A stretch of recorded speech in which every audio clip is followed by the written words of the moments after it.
Okay, everyone. So I did a lot of changes to the scene off camera, and I'll show you what I did. So you notice there's grass in the scene now, and I just added that. I did most of that off camera.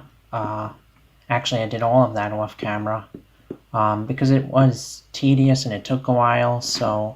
But I'm still going to show you what I did. Like, I'm going to explain it. Okay, everyone. So it makes sense, and I also decided to remove some of the lights on this sci-fi path because there was just too much light, and it just I thought it didn't I don't think it looked too good, and it just was kind of overdone, so I kind of changed that a little bit. And yeah, this is what we got so far. It's starting to look great. There's still a lot more to add, such as I'm going to add a sci-fi object here, maybe like a spaceship that I model. We'll see. But yeah, let's just cover what I did with the grass. I'll go over that about for 10 to 15 minutes, and then we'll start with the next part. Okay, so back to the viewport. There's still a lot more to add. Let's see, it's running a bit slow because I got so many particles. We'll see. And yeah, let's just cover what I did with the. Let's see, is my stream working well? Let me just double check here. 10 to 15 minutes, and then we'll start with the next. Yes, everything's working great. Okay. So back to the viewport. I think. Let's see, it's running a bit slow. Yes. Okay, so anyway, the scene is here, and it's going to run a little slow because I got everything enabled in the viewport, and my mouse is going a little crazy. I'm not sure why. Let me just fix the viewport here. I think. Okay, I think it's just not. Yes, it's not exactly centered, but that's alright. So this is very high detail. There's a lot of stuff included, and it is going to slow down the viewport, especially if you got the particles enabled. Unfortunately, that's just how it is for me with the laptop. Even for a normal computer, this would probably be difficult if you have all the particles enabled in the viewport. It's not exactly centered, but that's alright. If you think about it, I got 7,000 maybe, or no, almost 8,000 particles, and then I also grass particles, and then I instanced that 10 times over again. So that's 80,000 grass systems, and one grass system is probably, I don't know, 5,000 polys. So if you do the math, what is this? Let's see, I can actually find out what the Polygon Count is. And, oh, it's only 2,000. I thought it would have been a little bit more. So that's 80,000. I'm going to go into face select. And it says, yeah, about 2,000 polys. And this one is about same kind of thing, 1,500 or so. What is this? 1,280. And so each one's about 1 to 2,000 polygons. And if I copy that over 8,000 times and then multiply that by 10, that's about 2,000 polys. So 8,000 times.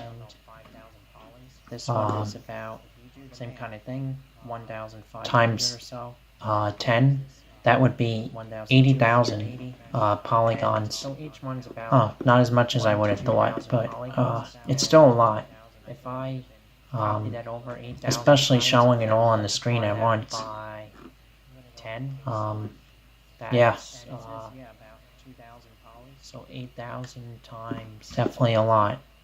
And it probably has over it probably has something like 10 to 20 million grass blades in it. Oh, not as much as I would have thought, but Yeah. Still a lot. Actually, that should be, especially showing it all on the screen at once. I would think that was more particles than that. Yeah. Faces, 1,240. And it's probably 1,000 times over. Oh, so it probably has something like. I see. I think I gotta multiply it by an extra zero. I think instead of 80,000, it would be like 8 million. 8 million polygons is just for the grass. I would think that was. Of course, it's instant, so it's not as intensive on the computer, but yeah, so there's a lot of polygons in there. But anyway, what I basically did to put the grass where I needed it is I took the landscape. Well, let's go to the grass. I have the grass here, and my viewport is really slowing down, so I'm actually gonna just lower the display amount to. But anyway, where's the setting? Viewport to, let's say, 10%, just for now. It won't affect the render. It just makes the viewport, well, I'm not going to enable it there. I'm going to enable it here to 1 or 10, but in the display amount, put that to 1. And it won't look as good in the viewport, but it won't affect the render at all. So, and you can see how much more responsive everything is. So anyway, what I got here is 3 grass systems I made, and these were simple to model. They took about maybe 5 minutes each. What I did is I just, I'm going to create one now just to show you guys. I have a plane here, and I'm just going to create a very simple one just to kind of briefly show you how this works. So I'm going to rotate it on the 90 y-axis 90 degrees, then scale it on the y, and then I can scale it on the z, and we got a very basic grass particle. But what I'm going to do is Control R, and then we'll cut that by 4 times. And then I'm going to take the top and then scale it, well, proportional editing mode, and go to sharp, and then I can scale it on the Z, and we got what I'm going to do is just scale it on the Y, just like that, and then I can just grab that back, and there we go, we got 1 grass blade. And then I just copy that many times. So I just Shift D, grab on the X, RZ, Shift D, RZ. And then what I can do is make some even more variations, and then just grab everything in random ways. And you want it to make sense, but you can do things like this. Let's go to smooth, and you can do something like that, and you just get random, some more randomness, and then you just keep copying, and then changing some things like this. You could do something like that, and yeah, and eventually after doing this for like 5 to 10 minutes each piece, you eventually get somewhere like this, and then it looks really good. But you want to keep it relatively low poly, and you won't notice the low poly count, especially in a big scene like this, because if you make it really high poly and make a ton of loop cuts, you will slow down Blender a lot, and you might not even be able to render it on a GPU, so keep that in mind. So yeah, that's basically what I did to create the particle system and, well, the grass system, but yeah, and what I did to affect the density of it, because I didn't want it to apply everywhere, I just wanted it to apply here. What I did is I went to weight paint. You might not even be able to render it on a GPU. And that's just going to load. Let me actually hide the whole grass system. And I should name this grass. Well, the grass system. So I don't forget. And what I did to affect the density of it. And then this one, trees. I just wanted it to apply here. What I did is I just took a particle, not a particle system, I just painted here in the areas where I want the grass to show, and then I applied that to affect the density here. So I don't forget. And you can also make like weight paints to affect the length of the grass and stuff like this, but I only needed to affect the density. And what I did is I just took and I didn't use any force fields. I didn't think it was really needed. But you can use that if you want.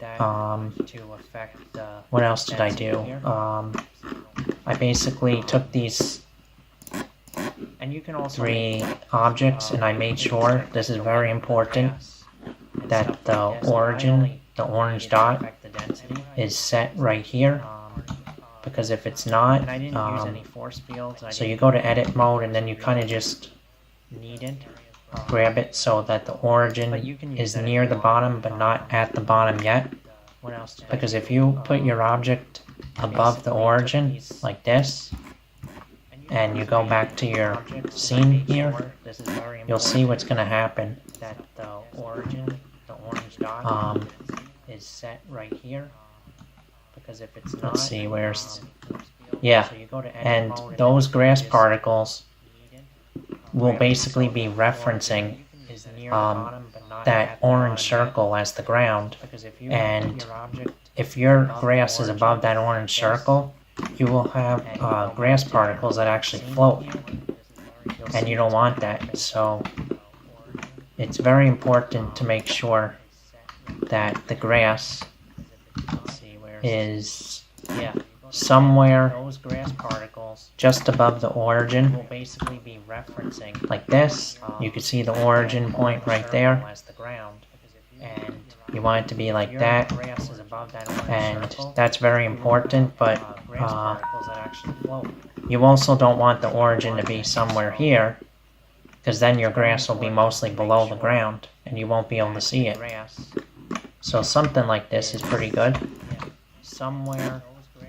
And then what I did is I just took these three objects, right click, moved them to a collection, named it grass, then went back to the mountain. Then I went to the, which particle system? This one, the grass, and I went to the particle system, instance collection, and I clicked it and selected the grass, and then that's how I got the grass to appear. And this grass is very dense. I mean, if I have set it back to 10, you can see how much grass there is. I mean, there's a lot of grass, but it really makes the scene look a lot better. Yeah, and there's one other thing I did. You might not notice it, but it's a subtle effect. So I'm going to disable the grass just to speed up the viewport. And I'm going to go back to rendered mode here. And I'm just going to wait for that to load. It'll take about a minute or so. And for these scenes, I always use cycles, never Eevee. I haven't had good luck with Eevee in complex scenes like this. It would work, but the lighting is just not nearly as good. And I'm going to go back to rendered mode here. Okay, so this is loading up. It'll take about a minute or so.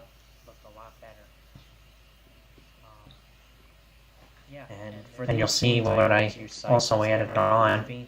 I haven't had good luck with Eevee in complex scenes like this. It would work, but... Okay, it's loading everything up here. Should be ready soon. Hopefully.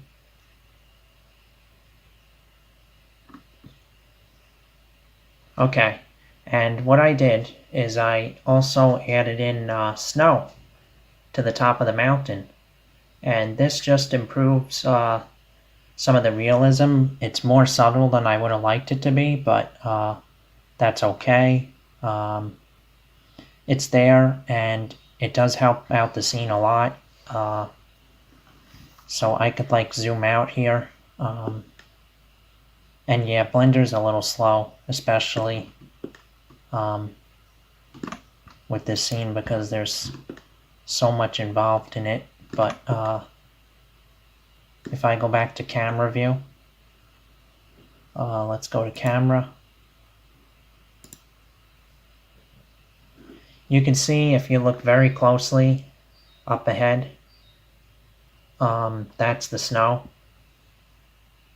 And let's just let that clear up for a second. And it's starting to get clearer, and you can see there is a little bit of snow there. And I'm going to briefly explain how I did that. So I'll just go to Eevee just for this part because it does go much faster.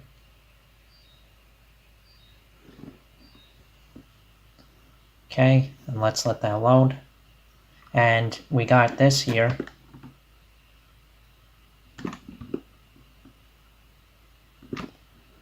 And I'm going to just make another tab here.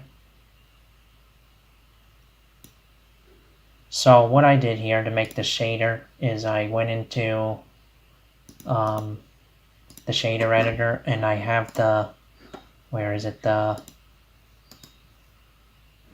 find the right one,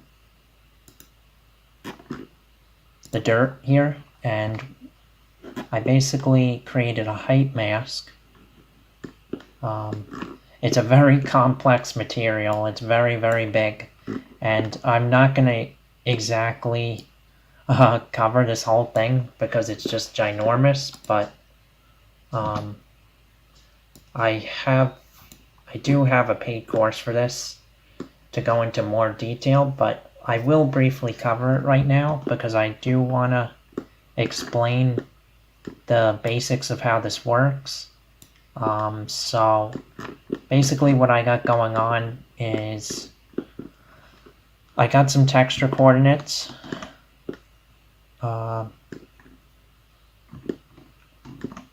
Let's get a better view. I got some texture coordinates, and let's see.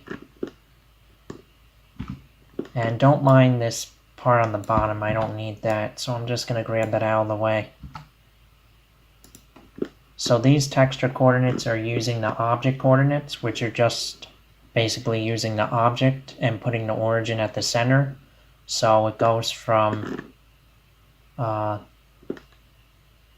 okay, Blender's freezing on me. Alright. And let me just actually temporarily disable the trees too, just so we can see this better.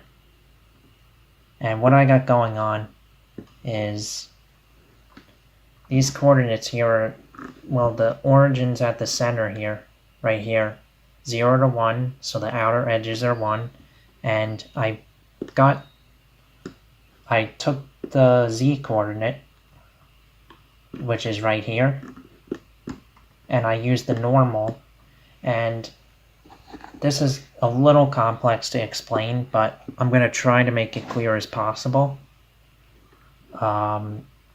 So the normal is taking the slope, basically, of the mountain, and wherever the faces point more upwards, more snow is added on. And I used a color ramp to kind of dial that in like this.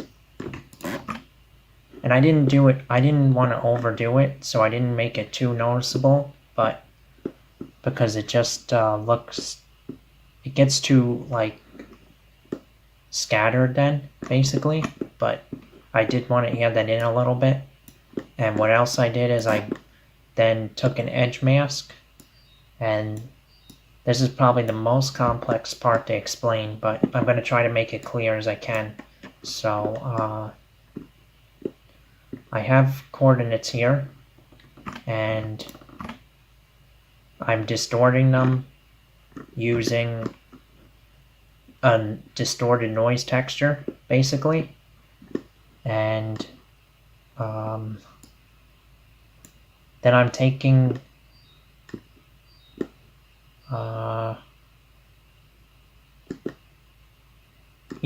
then I'm taking that coordinate, the location of that coordinate that's been distorted with the noise texture, and then finding the Z value only of that. And then I'm using a color ramp, and you'll see what this does. It gives me a really nice mask to get the edges and add the snow only to the white parts.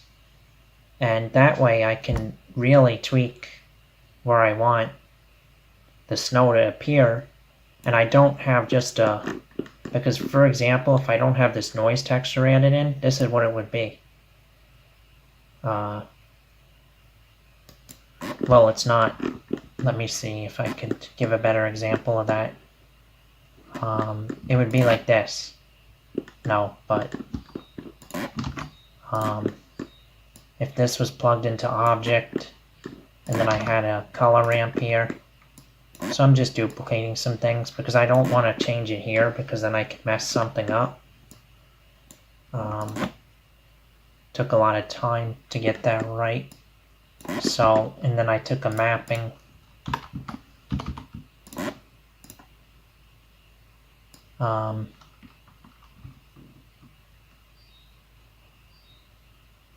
Wow, this is really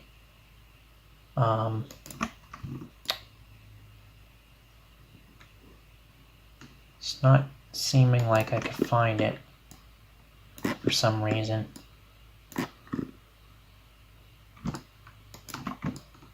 Oh, location.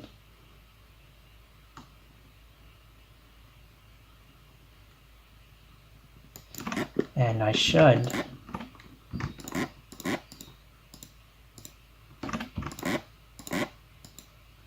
be able to find the coordinates. So that's the X, and that's the Y, and then the Z axis.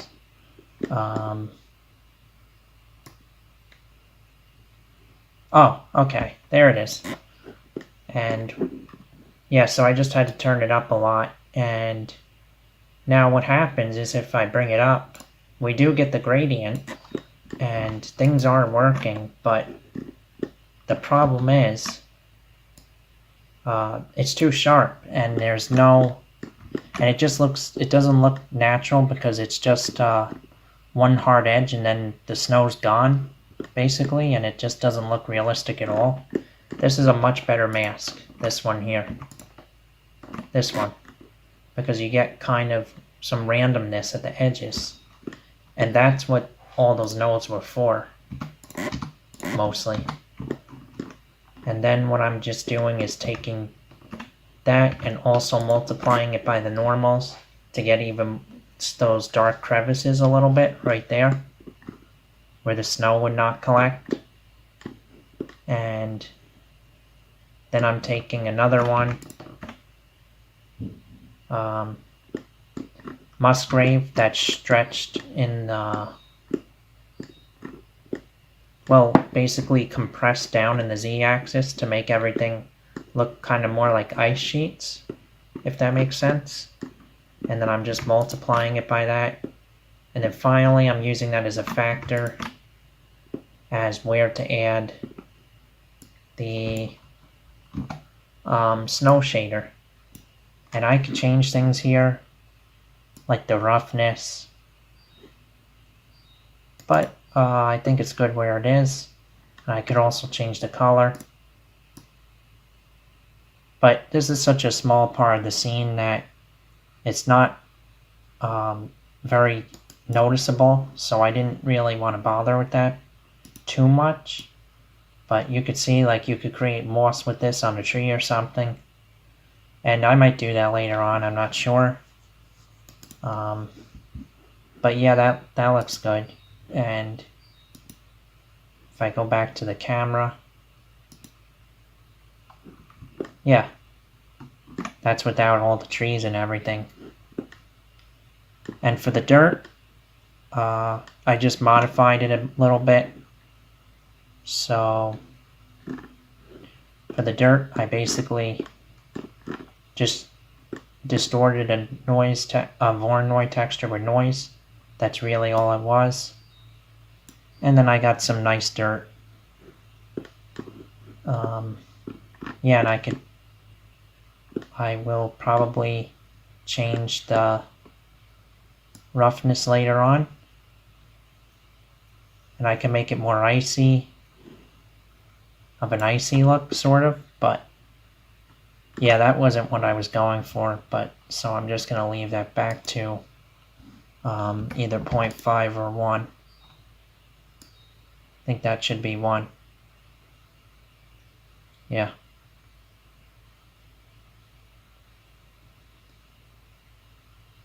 Yeah, you could see roughness changes things a lot. So that's got to be 1. So yeah, and then if I enable everything again, we see that we get the scene. And yeah, so now what I'm going to start adding is some flying embers, and I think that will look pretty cool, like futuristic stuff. And it's going to be coming from the corner and kind of flying in front of the camera. So I'm going to actually do that now. So I'm going to add a plane, mesh plane, and well, before I add the plane, I'm going to add a cube, or actually what would be better is to add what should I add? What's it called? A cube. Yeah, cube. And then what I'm going to do is I gotta disable these temporarily again because it's slowing down. So I'm going to take this cube and then subdivide it. Subdivision. And then I'm going to also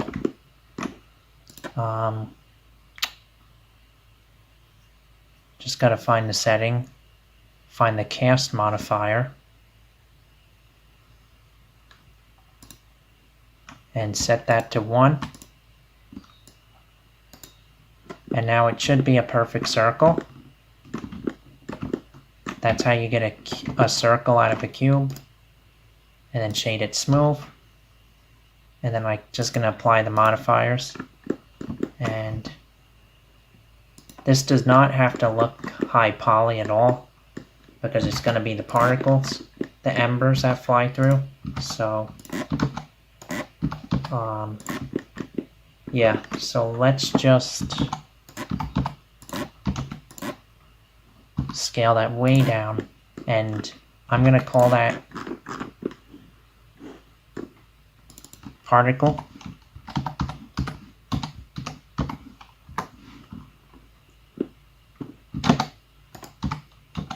And I'm going to add a plane.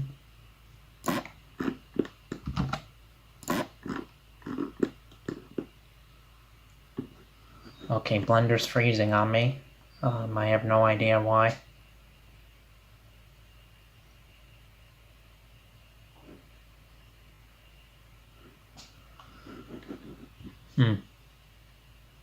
Please don't crash. Okay.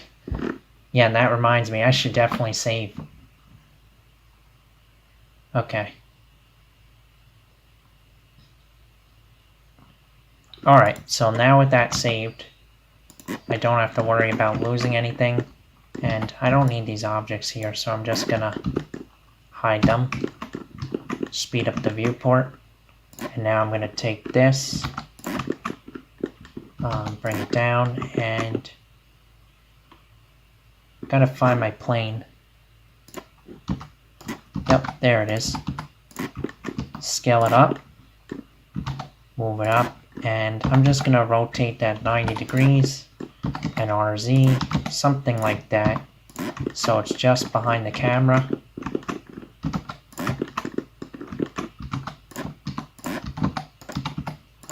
And just kind of position that so that it will be blowing embers from behind into the scene. And I'm going to put that up a little bit because I'm going to have gravity enabled. And then I'm going to take the plane and add a particle system and set it to something like 10,000 and set it to our particles object.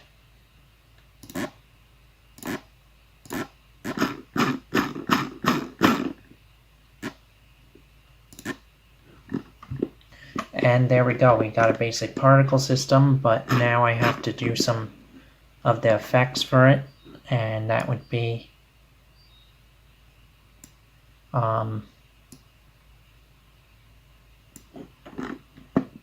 so I'm going to start this frame on -50 because if you remember I have to stay on frame 38 so that the trees stay the same.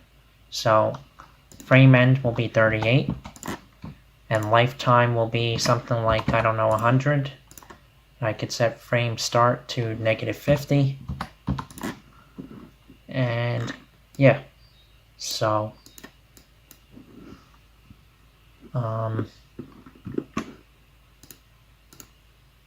okay, I don't know why it's doing that.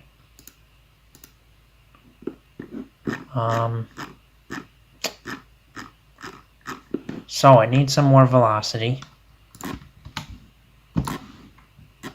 And I have to go to my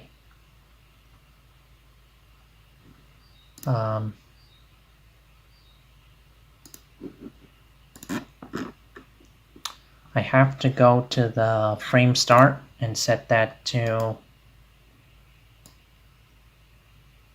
wait a minute, yeah, 0 or -50. Doesn't go negative though. And then, yeah, okay, everything's working now.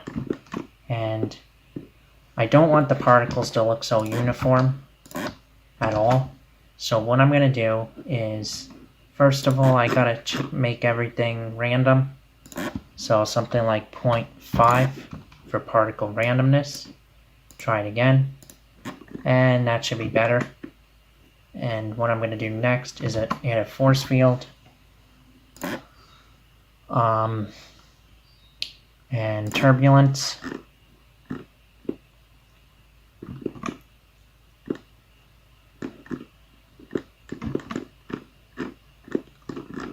Just gotta find that, where that is.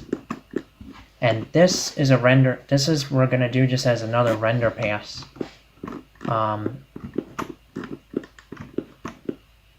Not in the same pass, because I want to do special effects with this on just one render layer. And I'll show you that later. But for now,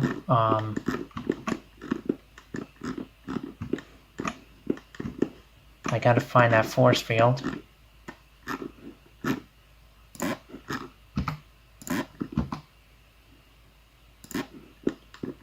Which is here.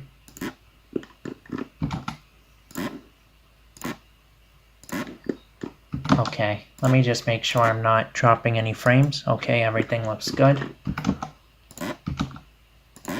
And I'll scale that down a little bit and kind of get that into the center of where the particle system is.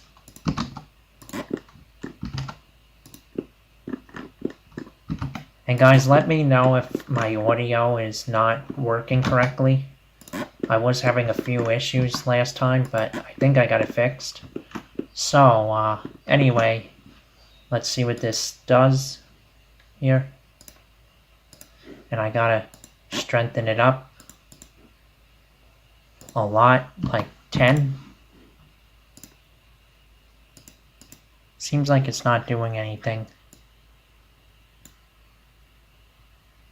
Okay, now it's doing something.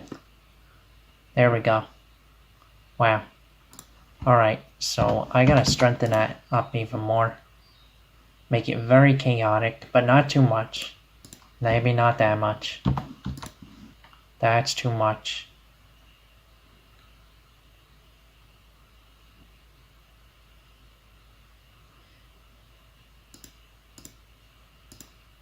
And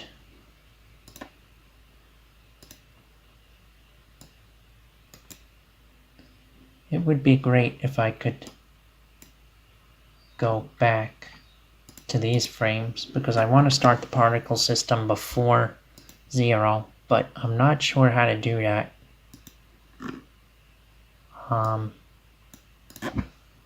It doesn't go negative.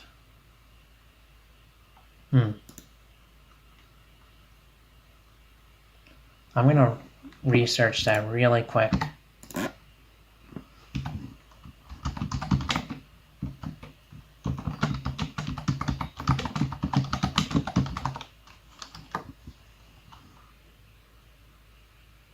Okay, so it looks like I gotta go to Preferences. I'm just reading this on my second monitor. Editing. And there should be a setting, I think.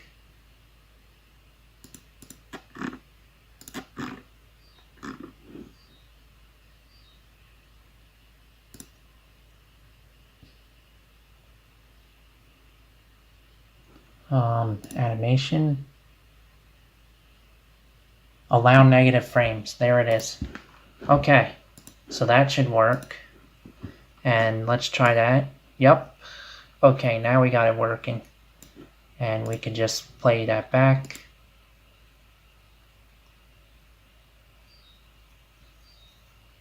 That's odd. If I go to the particle system, start -50, and then bake that.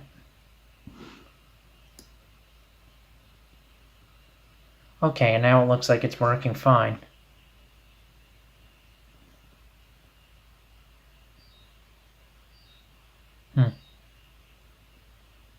Maybe I can't get it to the negative.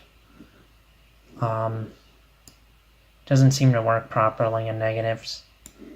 Anyway, it's going to be fine the way it is. So what I'm going to do, I probably should wind up baking the trees to that frame so I don't have this problem, but I'm not going to worry about it too much right now. So what I'm going to do is just take a wind force field.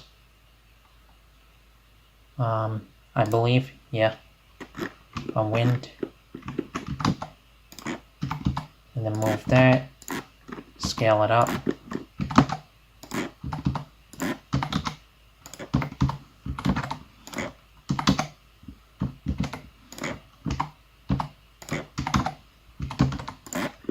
And I could just blow that into the scene, like that.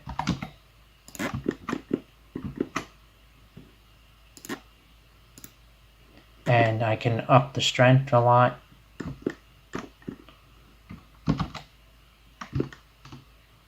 Okay, Blender's going a little slow, but that's okay.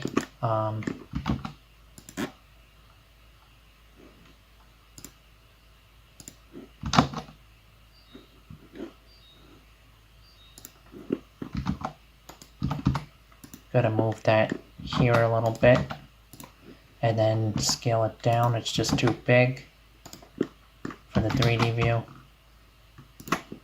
Okay, and I'm going to strengthen that up to something like 50. And that's a little bit better.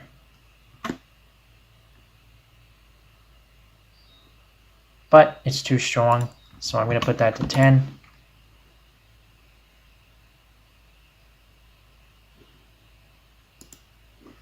And one thing I want to do is kind of orient this differently. So more like it's coming from the bottom, like that would be better. And I'm going to try to strengthen up the turbulence and change the size and see what happens. That's better. That might be perfect right there. And let's view it from the camera. Oh, okay, it's way too big. But yeah, I'm happy with that. So I'm going to take the scale way down.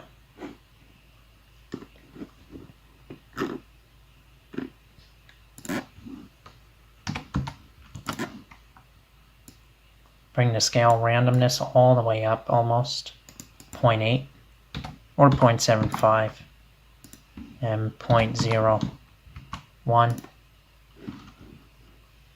or yeah, that's good. And I don't want too many,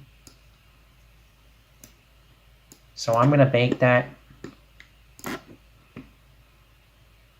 then go back to frame 38 and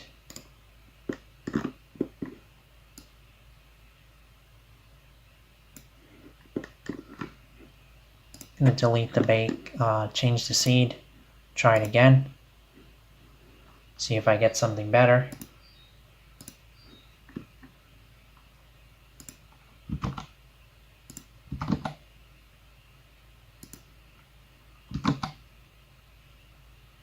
Yeah, and I'm pretty happy with that.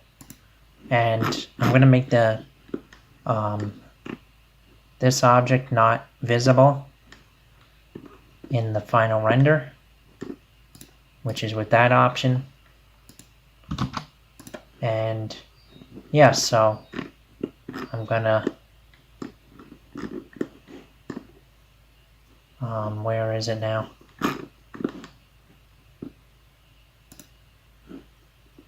Okay, so I did make it invisible, but I still need it to change the settings, and I believe it's this one. Yeah. So that's baked, and now what I can do is, let's see, so I got it as the particle, and that's good. So now what I'm going to do is for the particle, which is this object, and I'm going to grab that way out because we don't need it. It's only going to be the particle here, and I'm going to give it a material, and let's name it light, and I'm just going to give it a very basic emission material with orange, and I think that's all it needs.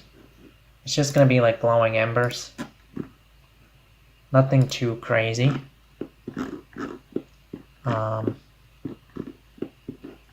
Where is it now? I gotta find it.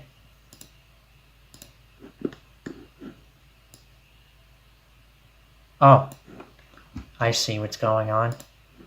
I gotta go to frame 39 and do that again. Okay, and now it's working. So, yeah, there it is. And it's nicely blowing particles into the scene, and then they stop right about here, which is fine. And what I could do is just go to Eevee render to see it quickly. Just kind of preview what we got. And the strength is way too weak.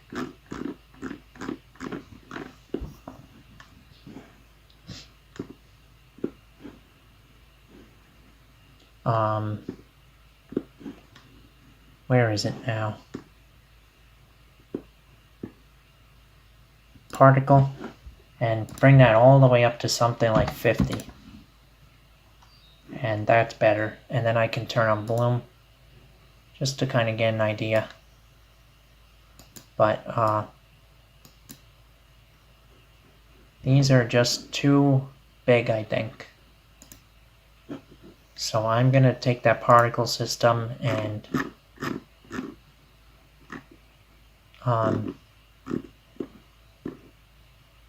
bring the scale a little bit down. I think something more like that. And then I can have nice depth of field composited over. And I'm going to bring the randomness down actually.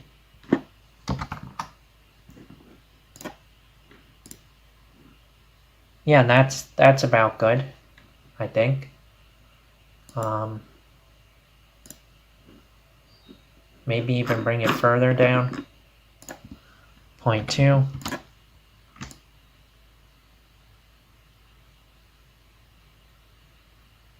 Yeah, I'm pretty happy with something like that.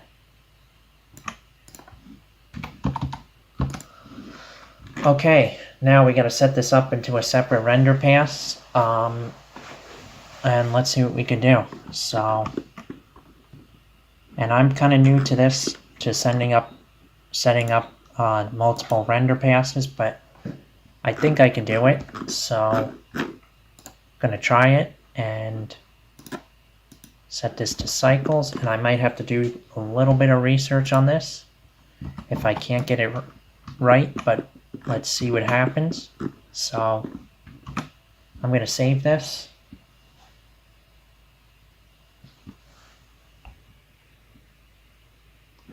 And I'm going to go to my particle and plane. And yeah, I'm not sure how to set it to render in a different layer. I know there's a way though. Gonna look this up. Should take only about 5 minutes maybe to find this out, maybe less.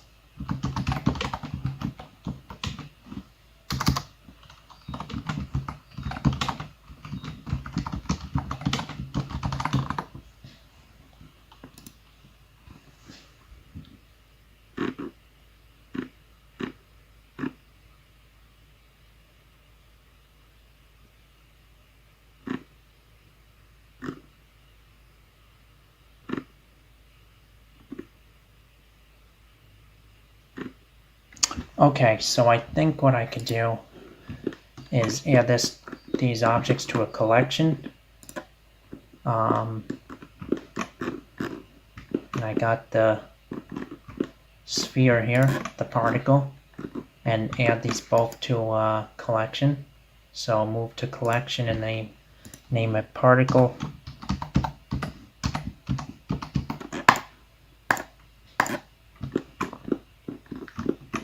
And then what I want to do is view layer. Okay, so would it be disable from view layer, I believe. Okay, and I somehow gotta make a new view layer.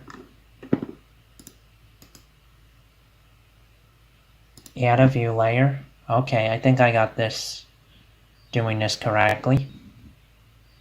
And Blender's gonna take its time.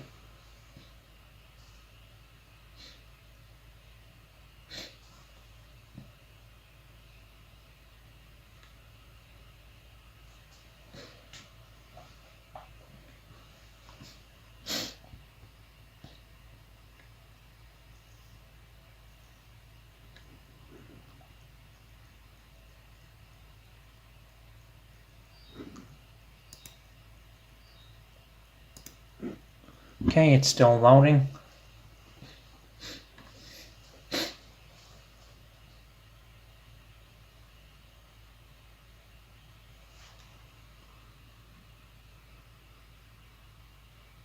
Still taking its time. I don't know why this takes so long, but it is.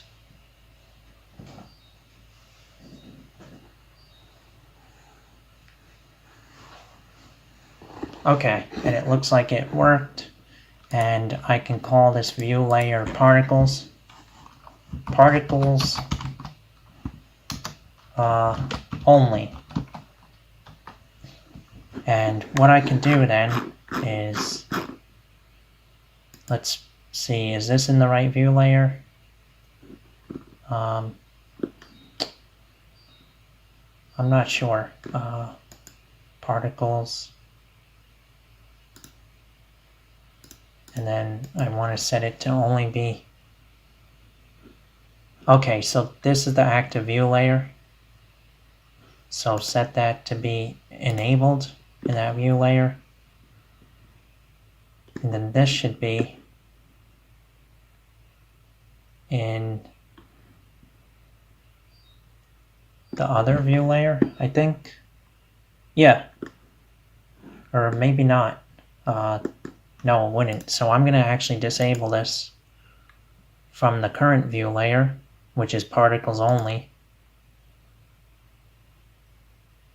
Disable. And then we have the other view layer where it should appear again, if I'm doing this right. Oh, and blend. Yeah. Yep. Okay, it's working. So, okay, this makes sense, and I'm going to disable the trees from the current view layer, which is particles only. Same thing with this. And only leaving the particles enabled for this. And then for the other view layer, everything except the particles should be enabled. So I think I did this right, and then what I can do is take those particles and composite them over the scene with depth of field added, and that should work. So let me go to my camera.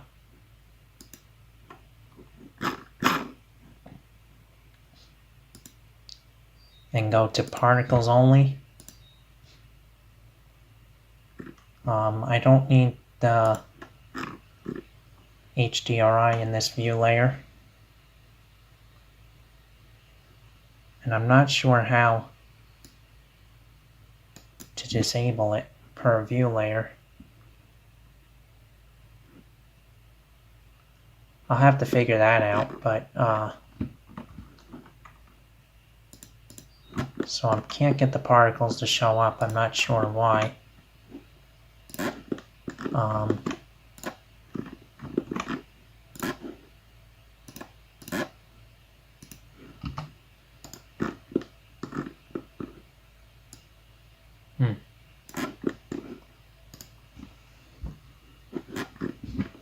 Let's see what's going on.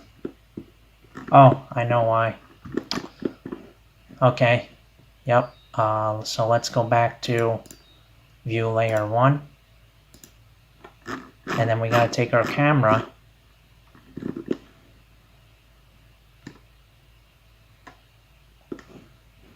where is it?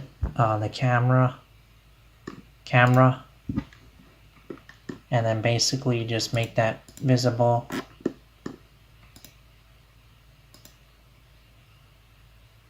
Actually, I want to add that to its own separate collection. So this is going to take a little time.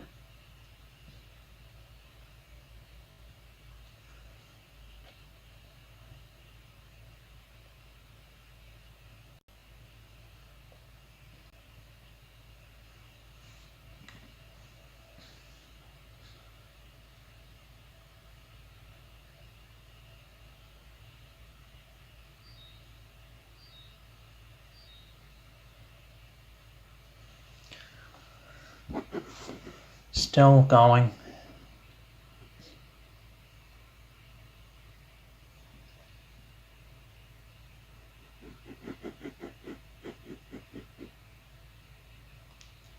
And yeah, Blender does get a little slow sometimes when selecting these view layers. I'm not sure why. Okay, and I'm going to take the camera and I believe what I need to do is go back to my original view layer and then take the camera and then move it to its own collection and call it camera.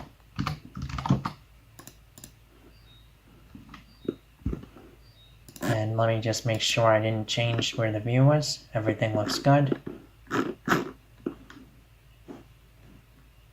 Camera's here. And that needs to be enabled in both, which it is. Alright, so let's go back to particles only. We don't want this. And I can't figure out why the particles are not showing up.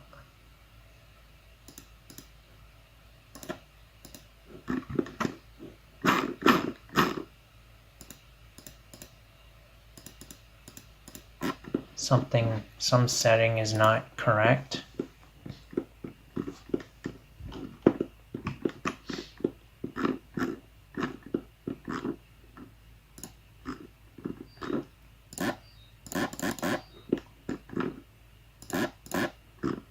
Let's see, I don't even see the particle system.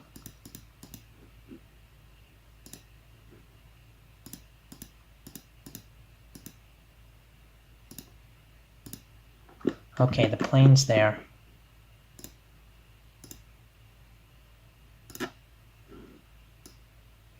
Oh, I must have to bake it in a different view layer over again, I think. Alright, so I'll just rebake that. And I'll do that to frame 40.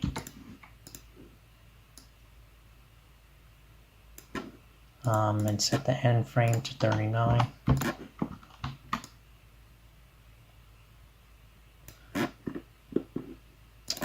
Why is it ending at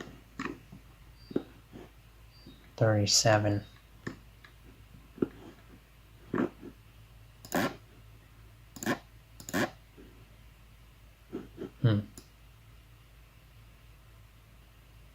That's odd.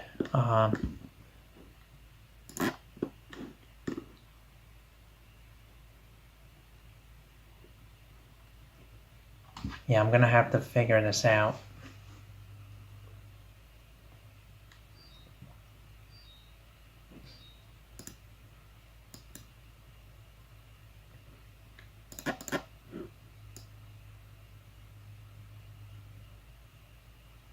They disappear right before that frame, and I'm not sure why.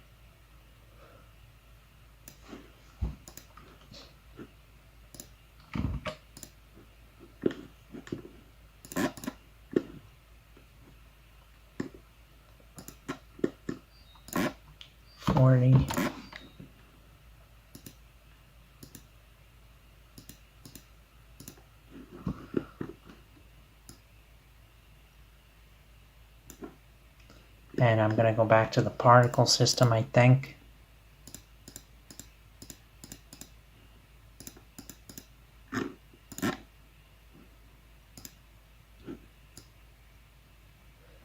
And it's for some reason, is it the lifetime I might have to raise? Nope. Ending 300.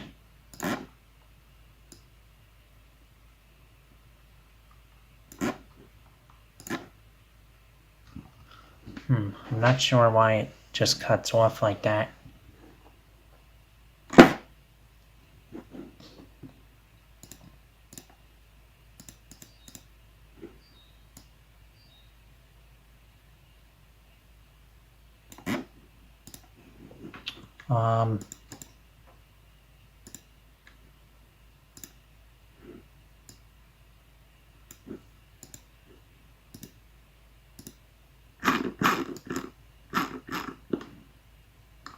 I don't know what's going on here.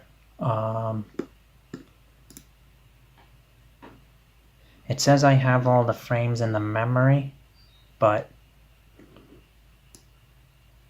it just goes away on frame 38. which I need because that's where that's the frame the trees are added on.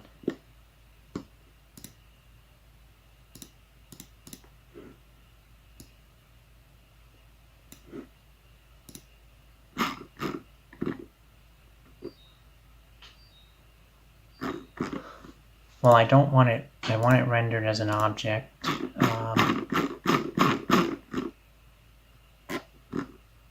Particle, and then bake it again.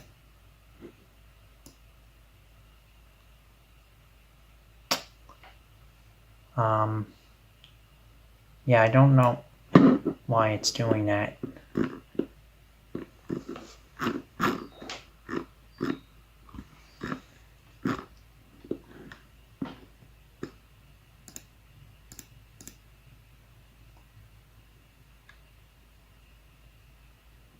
Emit from faces, random. Let's try just creating a new one and see if that fixes it. I think something went wrong there. And I'm just gonna try rebaking that. That is odd.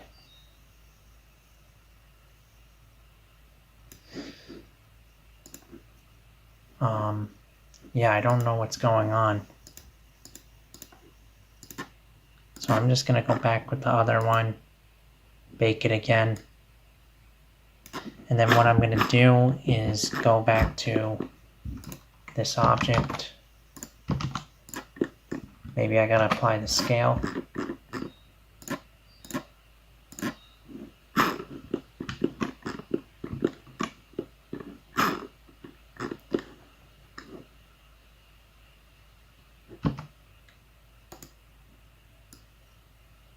Well, actually, since I'm spending a lot of time on this, and I think this could be a bug, I'm not really sure. I'm just going to convert these spheres to objects,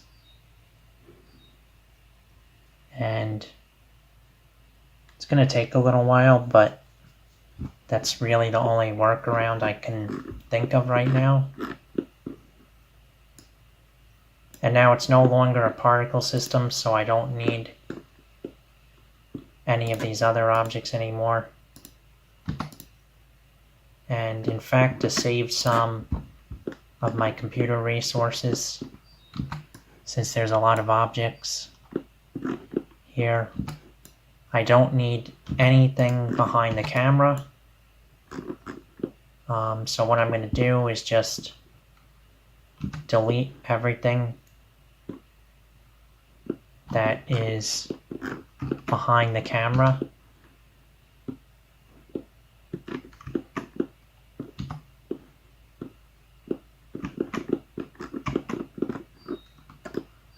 So I don't need any of these objects.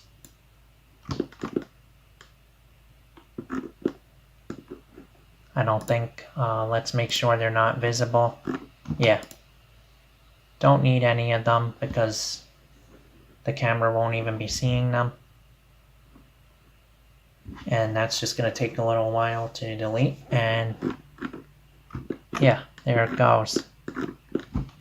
And what's nice is I can also move some of these into the camera if I want.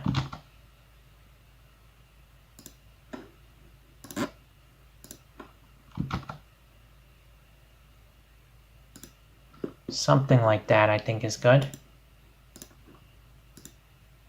Yeah, kind of wind it from coming from behind like that, where you can see them in the corner of the view. And maybe I don't need all these in the front.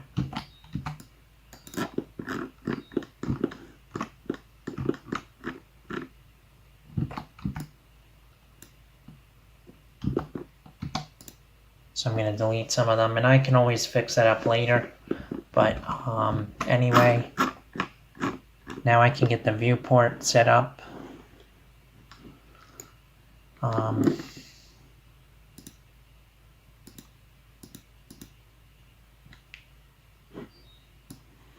they all should be referencing the same, same material, so that's all good.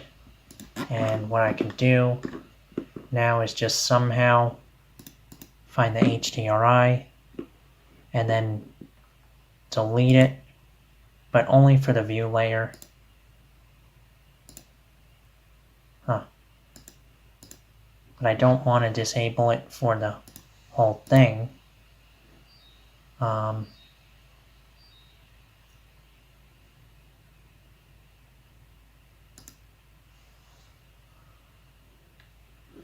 going to research that really quick.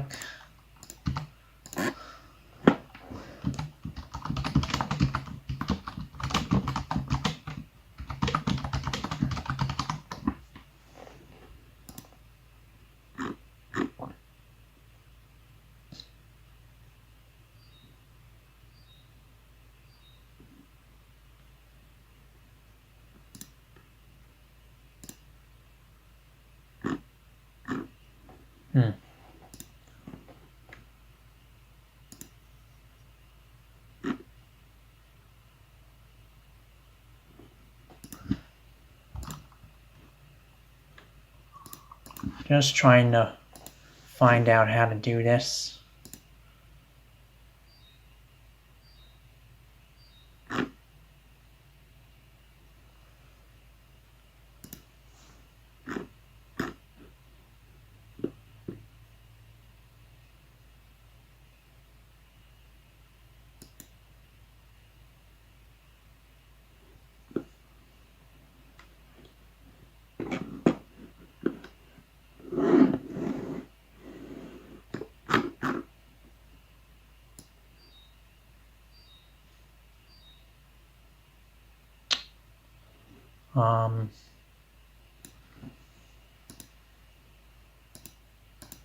Let's go to a regular view layer.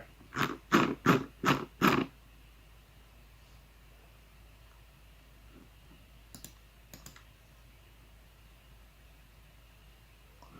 think I might have to add a new scene.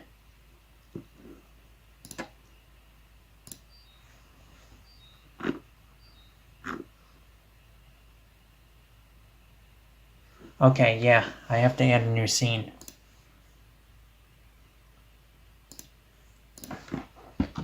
Particles only. And then set that to be pure black.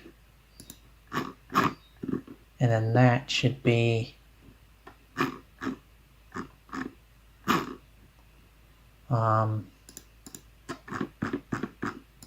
set to cycles.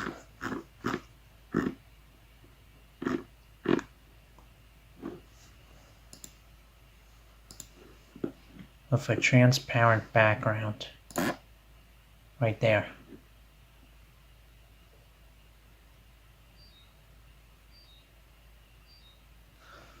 And still gonna figure this out.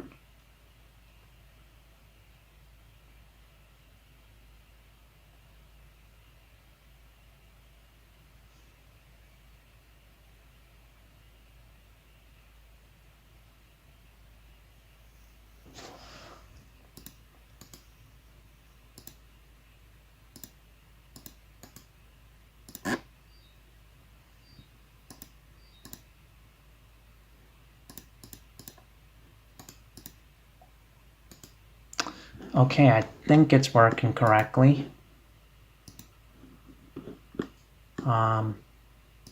So I got particles only. View layer is black, and then I change it back to scene. And then, well, I want this to be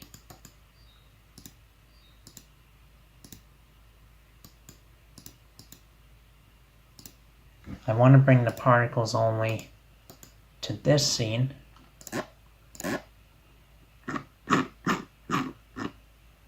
So what I could do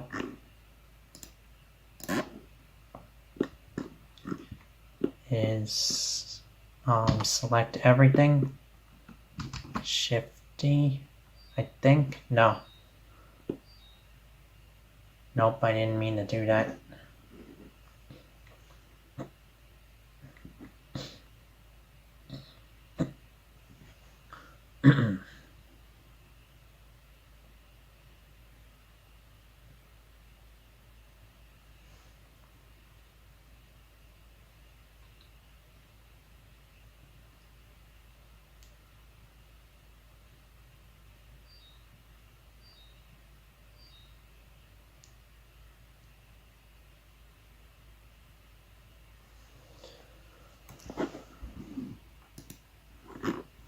That's just gonna load.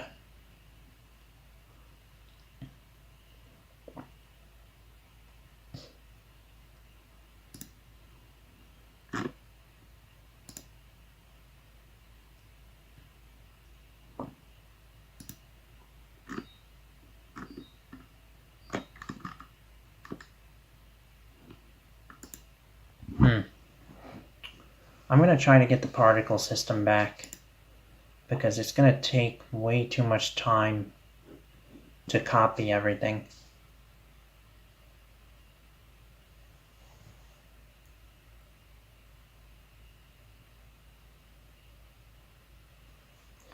Yeah, I'm not sure what's going on.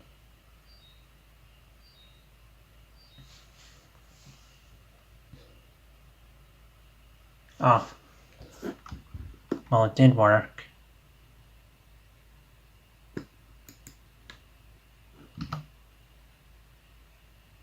But it's just way too slow to move everything around. So I'm just going to delete everything and try it again. Because I think I can fix that, whatever was going on with the particles.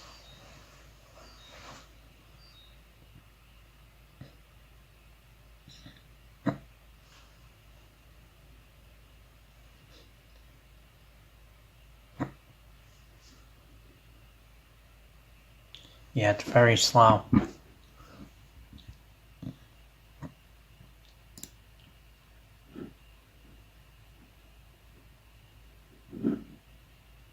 In fact, Blender's hardly responding at all.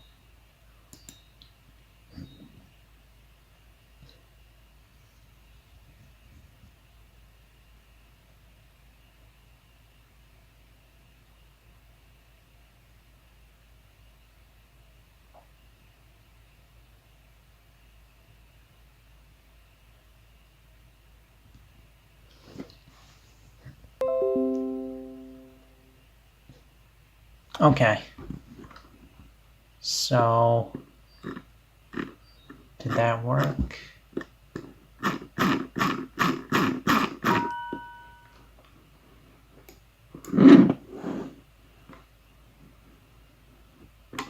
Alright, so it looks like we're on the particles only view layer. But I don't want any of the particles actually, so I'm just going to delete them because I'm going to figure out a way to do this better.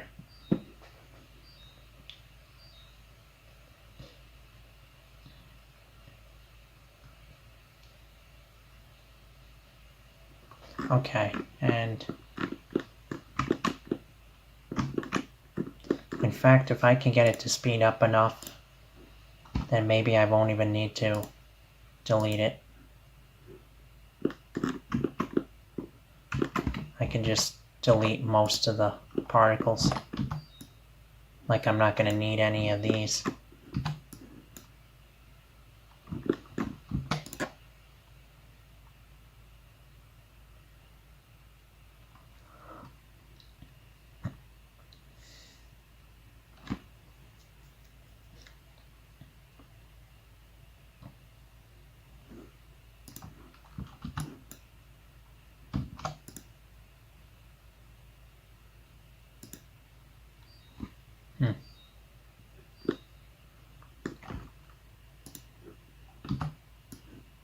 And I don't need any of these on the bottom.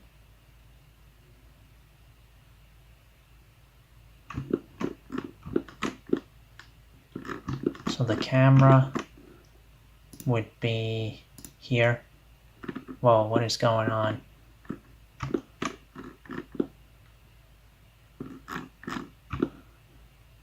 Okay, I'm not sure what's going on now, but I'm going to go back to the camera.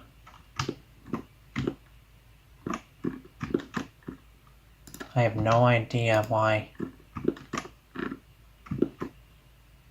it looks like this.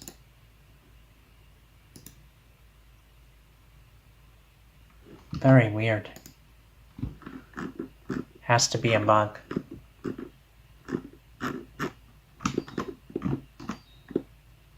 It's only in camera view. Huh. But anyway, I don't need these. I don't need any of these ones.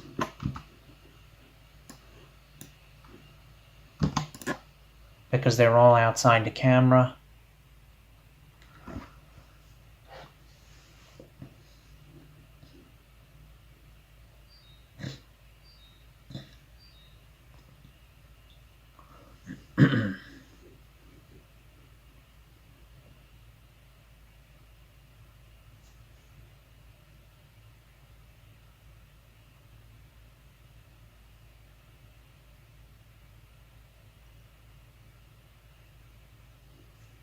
Okay, and that deleted.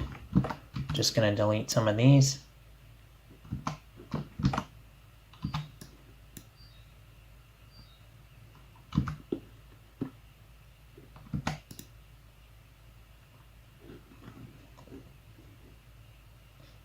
All right, and I don't want any of these to the side here.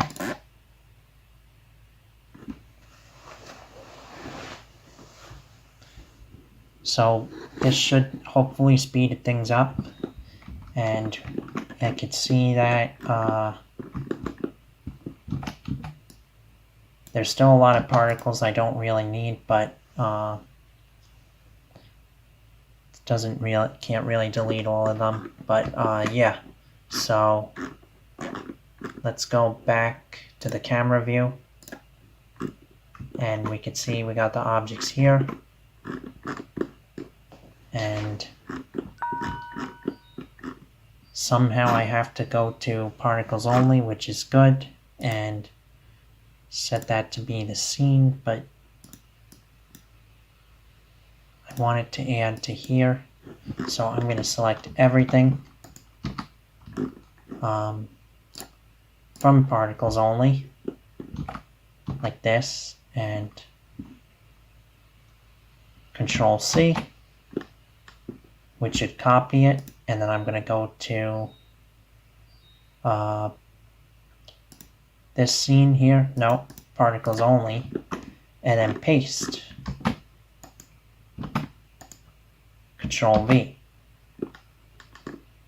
And that should work.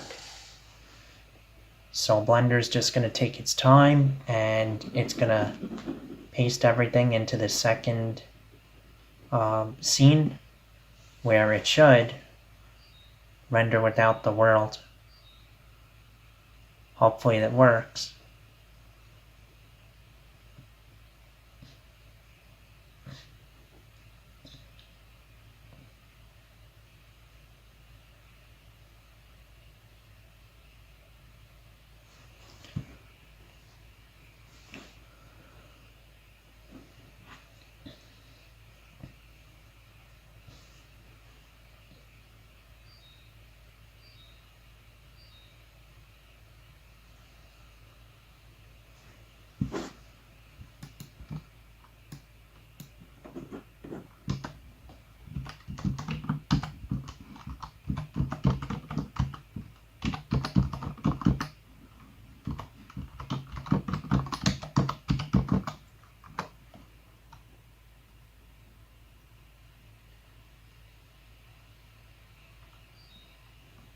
Okay, and it looks like everything worked, which is great. And now I have no need for the other render layer, so I'm going to go back to scene and particles only, and I don't need that, so I'm just going to delete that. And we could see, instead of having it in different view layers, I just added everything to a different scene to get the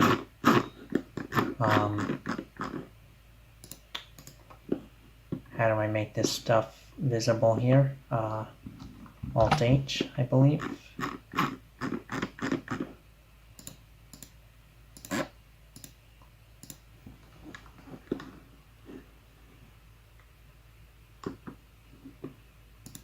For some reason I can't get this other stuff now to pop up, but I believe that's just because it's not in the current view layer enabled. So I'm just going to get that fixed.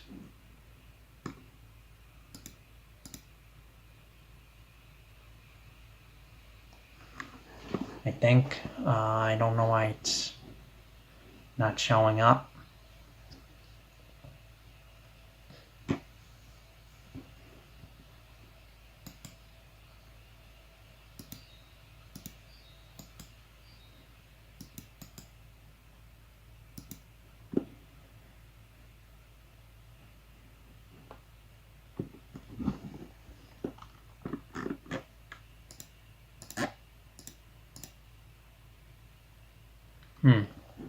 So I got this one. And that should be correct, but now in the regular one, so if I scroll down and then go back to the scene here,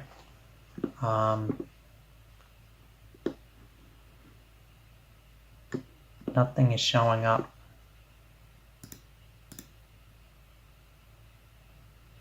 I'm not sure why.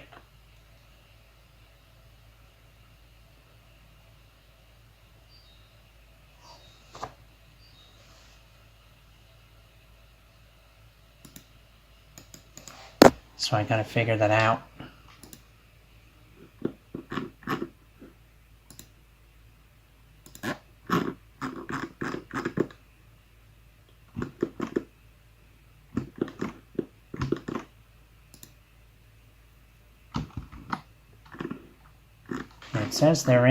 It says the objects are in the scene, but I don't see them.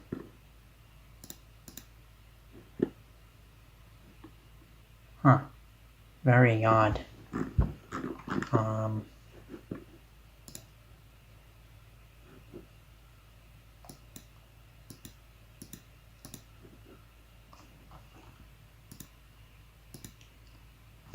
Okay, so I got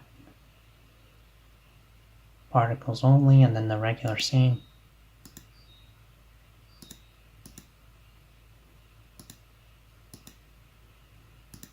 Then scene. So I'm gonna go back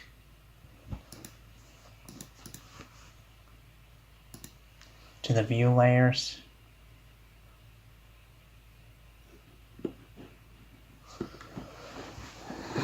And try to find out what's going on.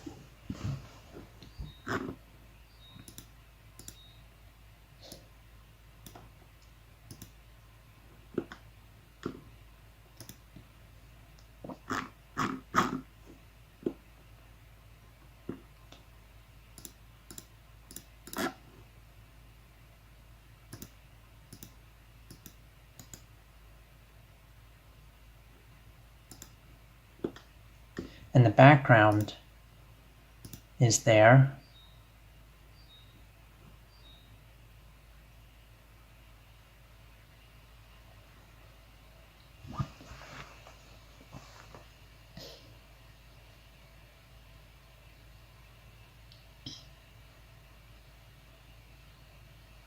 And it is taking its time to render.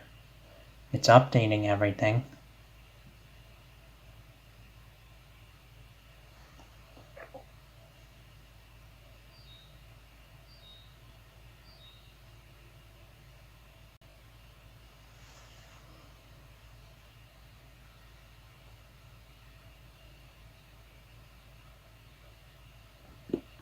Yeah, it's not working right.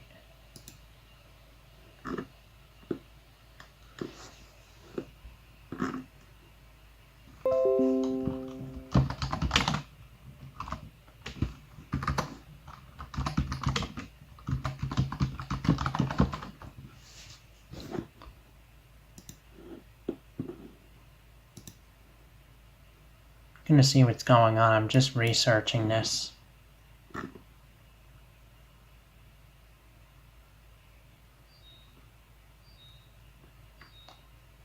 Could it be the clipping distance? Nope.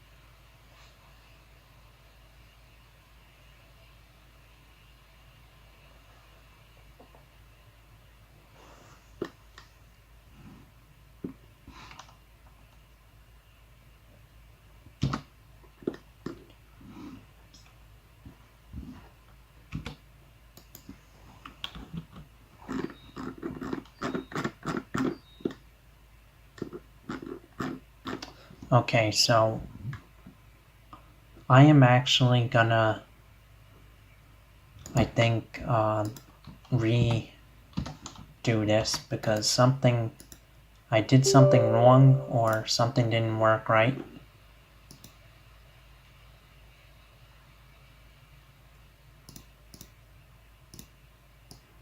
And I'm gonna try it again.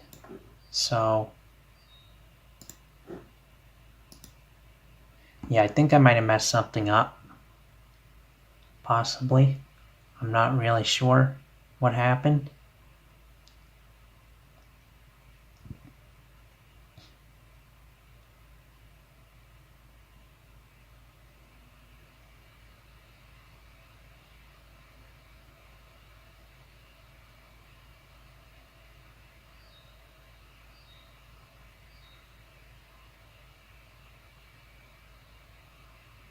Let's let that load in.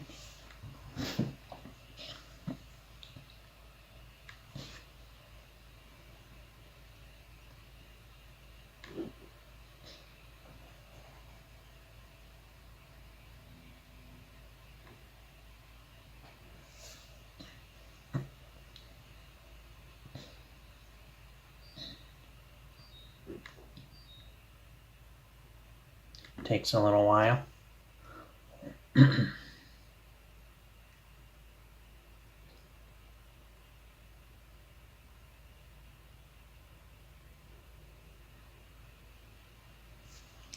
Okay.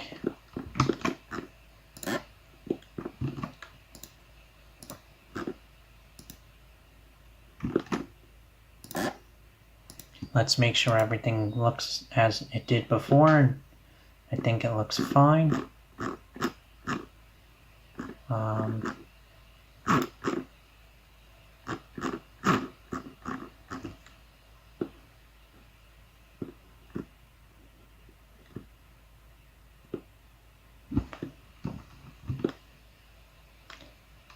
Let's see, something's not right now.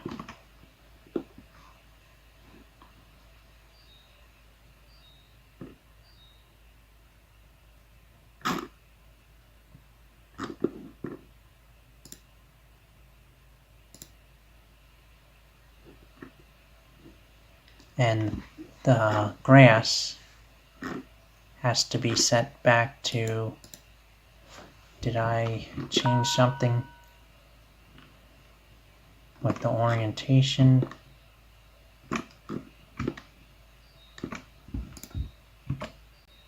Nope, that looks good.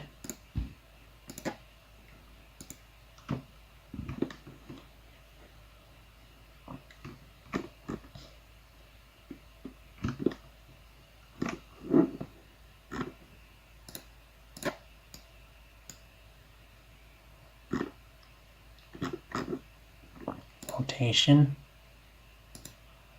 Set that to normal, I think. Yep, that was the problem. And then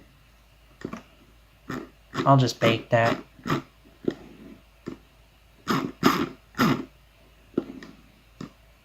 Where is bake? It should be here somewhere.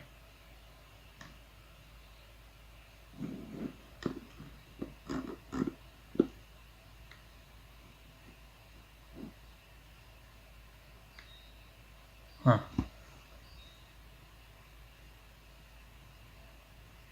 Can't find bake.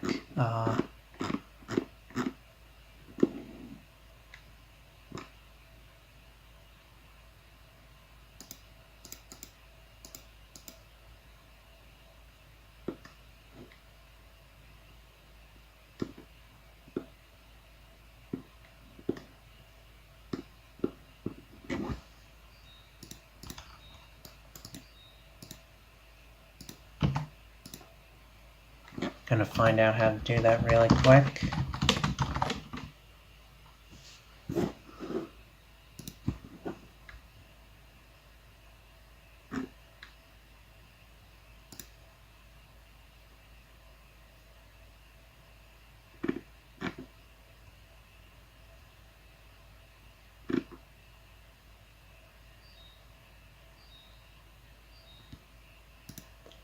Actually, I don't think you can bake fur like you can with other objects, so I'm just going to leave that. And I'm going to change the count to be, for the viewport, I'm going to bring that back to 1 just for the display. And then I'm going to delete this other one because I did something wrong. And I'm going to redo that again. Okay, and what I'm going to do now is I'm actually going to move that back to the floor, to the ground. And I'm going to take I'm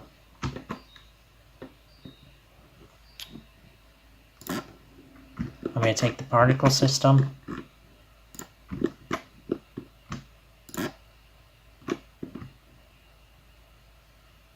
and I'm going to leave the camera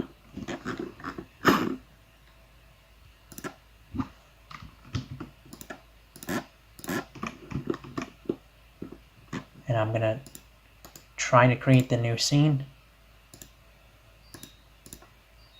Okay, and everything's working now so far. Particles, I'm going to name it.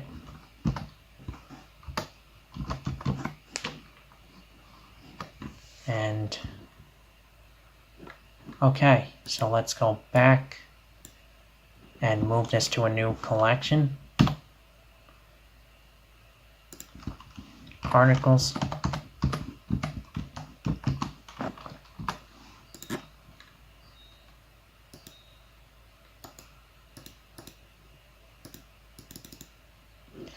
And then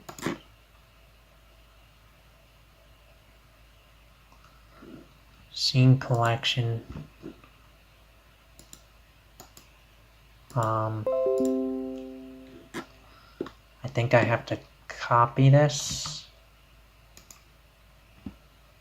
Where is the plane now? Plane, and then control, nope. Well, I'm gonna move them all to particles. Control C, then Control V, and go back to the regular scene, and I will delete it from this scene, and then go back and make sure everything's still there, and it is. And then I'm going to just take the camera, Control C, Control V, and I think if I did it correctly, everything's working as it should.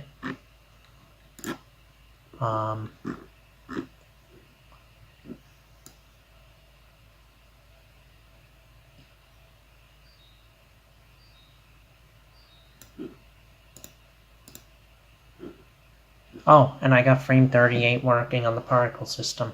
Awesome. Alright, but I still gotta bring over the force field.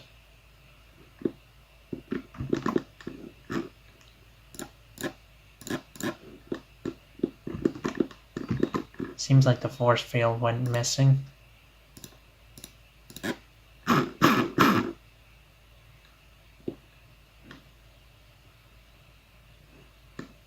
I can just redo that. No big deal. So I'm going to add the force field, wind, scale it up.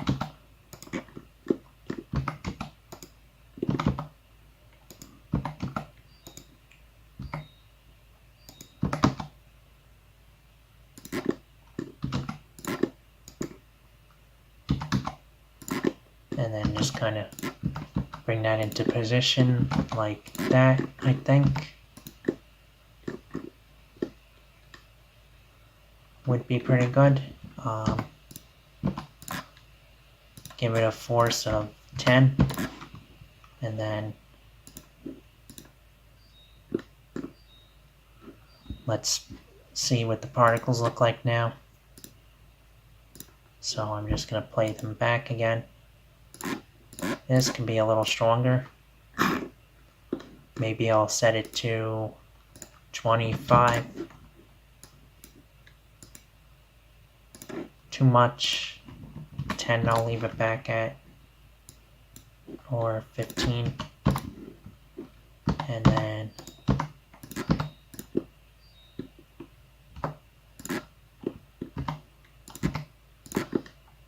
want it to blow straight up like that.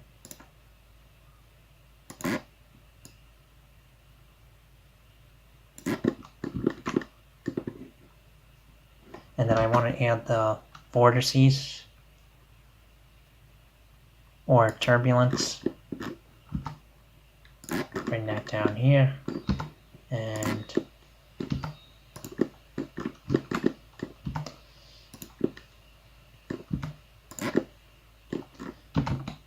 move it up.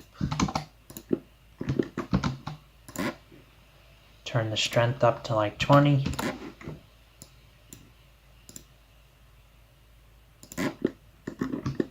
It's gotta be more. Size of 10.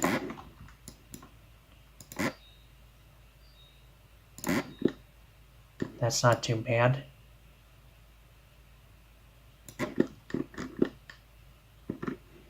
Let's take a look from the camera.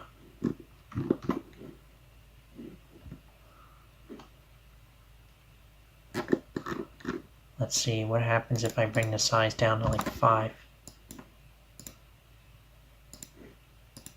And bring the wind down to 5. That looks great.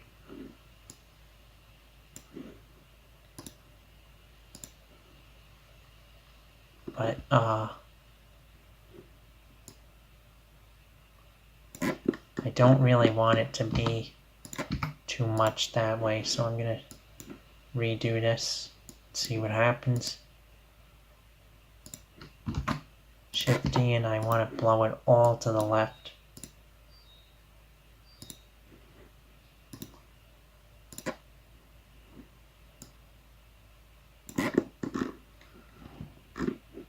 Too many particles. Bring it down to 5,000.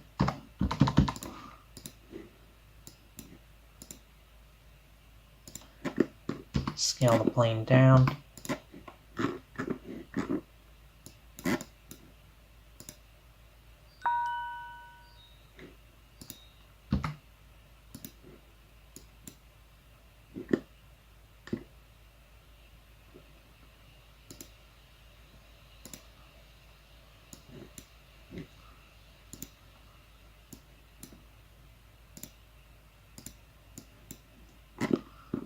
Let's bake that. See what we got.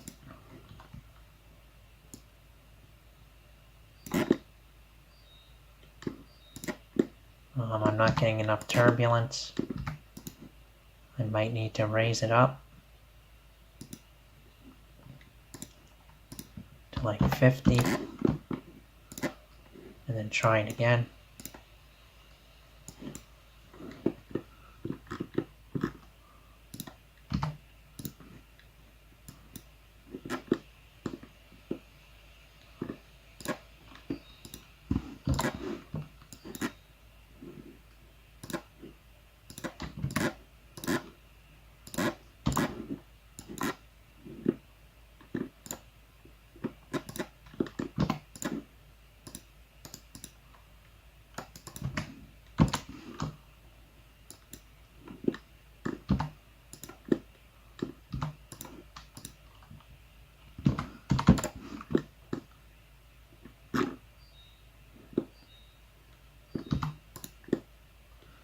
And I'm not getting as much turbulence as I would like. I think this is too strong. I gotta bring that back.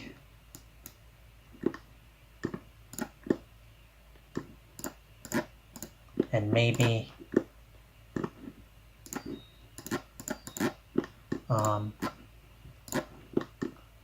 move the plane more behind the camera.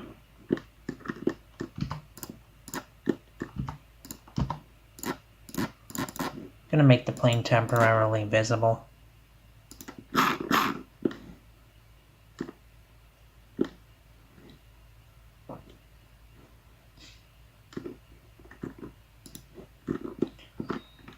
Just so I can see it.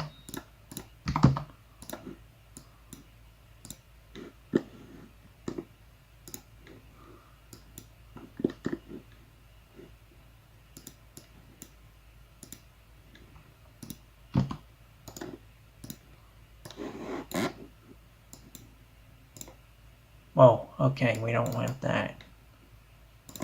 100. Alright, now it's doing something different.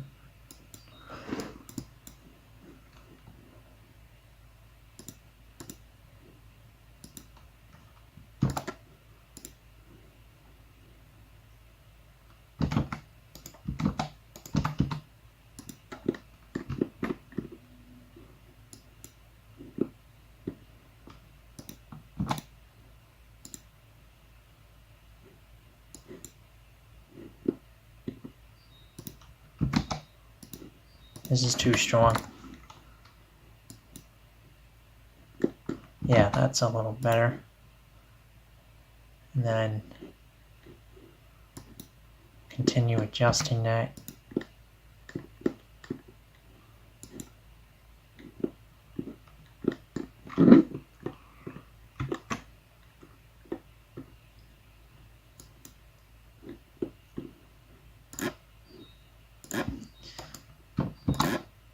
Not sure why it's doing this. Okay.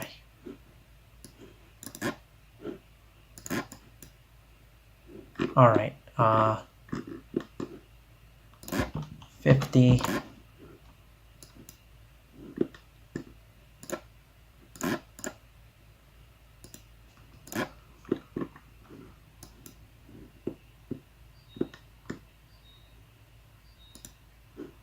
I want the size to be down to 5. Yeah, that's a little better, and let's view it from the camera. I think that's alright.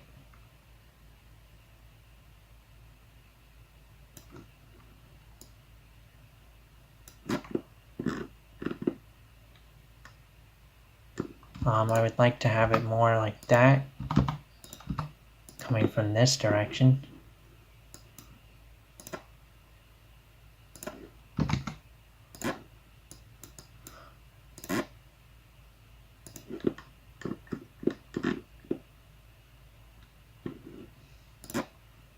Gonna add the wind again.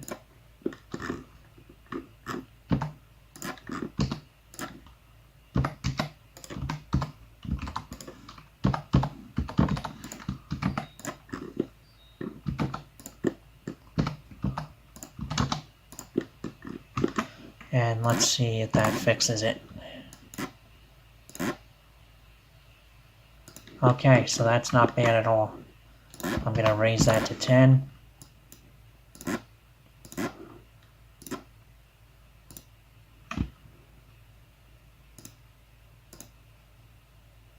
That is perfect. That's exactly what I was going for. In fact, I can raise that number to 10,000, and I think that's good. Bake. Let's let that bake, and then we got 38.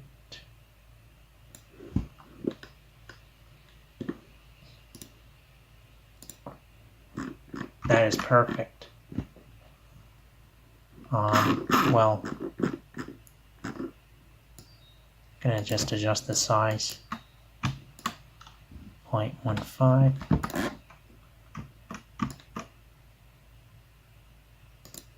Or 0.3. And then 0.005. That should be good. Alright.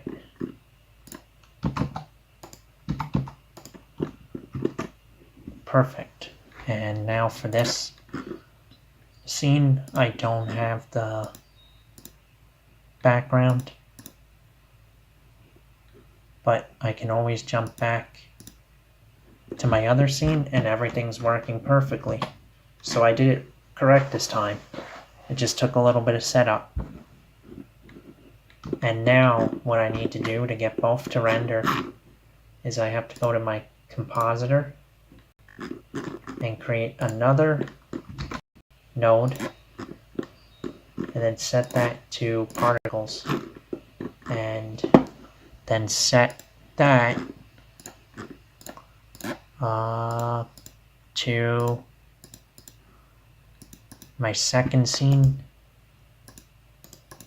of particles, and then I can just set my samples to like 128.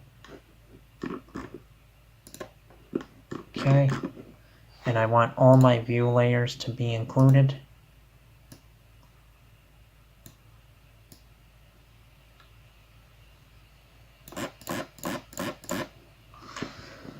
And even Cryptomat, because I can use that later.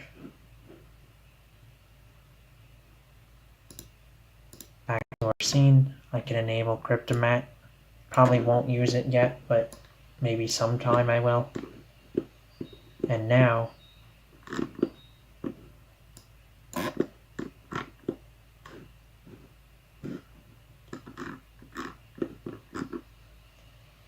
I could set one composite to here, and another one to here.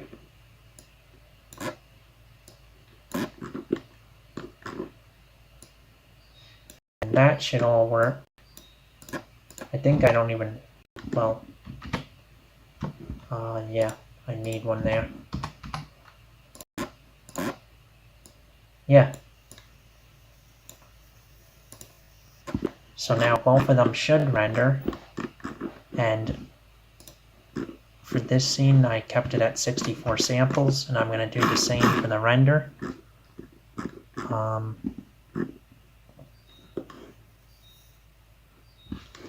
Now for the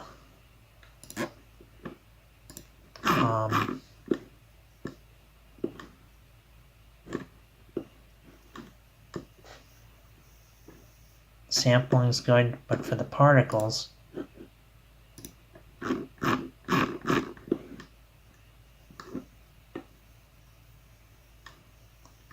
that's correct. And for rendering them though, I gotta look at the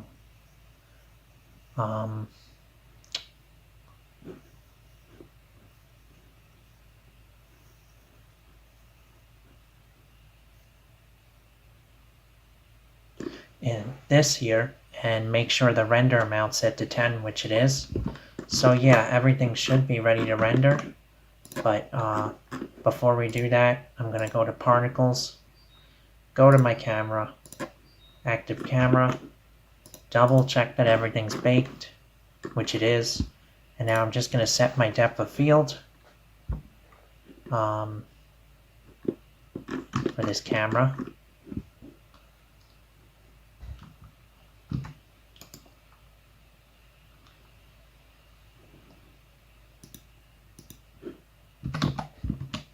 Before I do that, I want to make sure, yeah, they're separate, I think.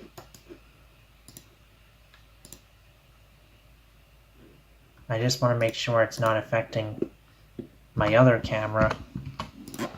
If I move this one, like let's say grab X10, let's go to the regular scene and make sure nothing changed. Okay, it's all working good. So I'm going to grab that on the -10, and now I'm going to just set up everything so that our background's black for this scene. But just double check that this still works, which it does. I don't need any strength for it. And this is just going to be alpha over. Very basic.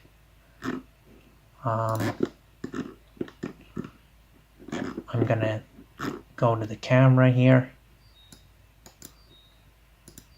go to depth of field, distance,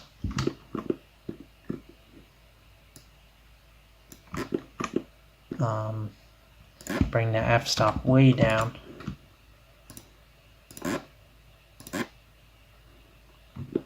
Yeah, I'm going for something like this, but that's a little extreme.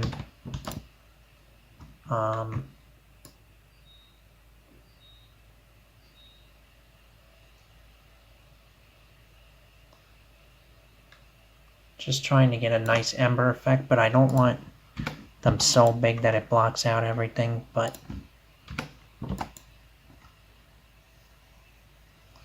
yeah, I think that looks good.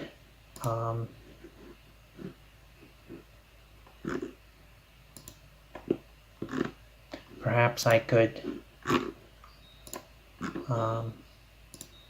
change the colors a little bit, or make the size just slightly bigger, like 0.2 for the focus. That's good. That's good right there. And then I could go to particles,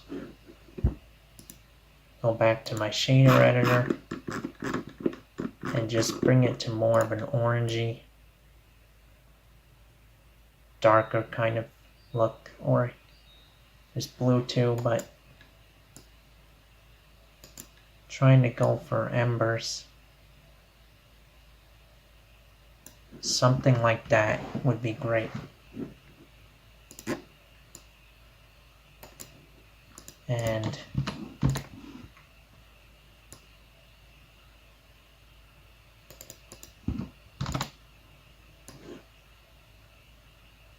strength can always be adjusted.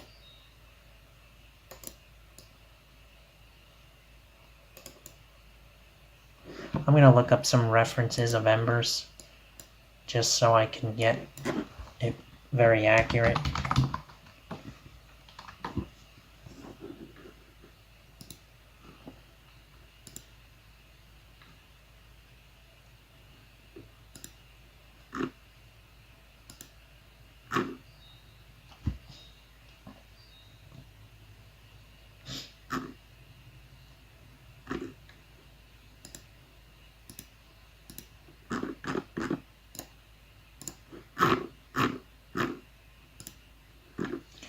Yeah, I think that's about the right color. Maybe a little more red.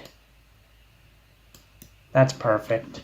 And the reason I'm adding embers is just to make the scene look better. There's no real reason. It's just to make it look kind of cool, sci-fi-y, I guess you could say. So I believe everything's now set up. And yeah, so let's bring these all up to 12.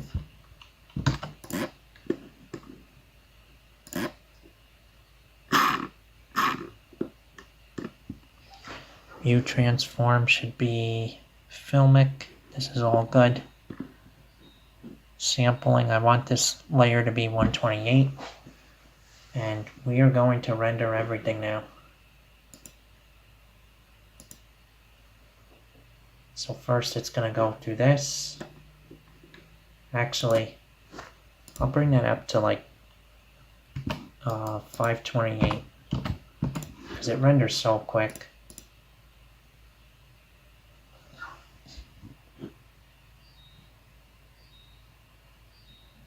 That I can just use a very high sample count on it.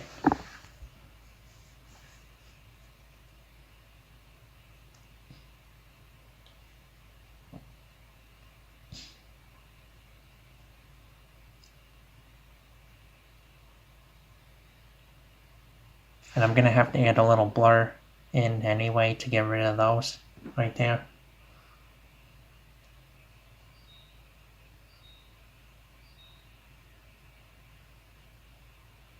Oh, and very important, this has to be transparent. It's going to be done again.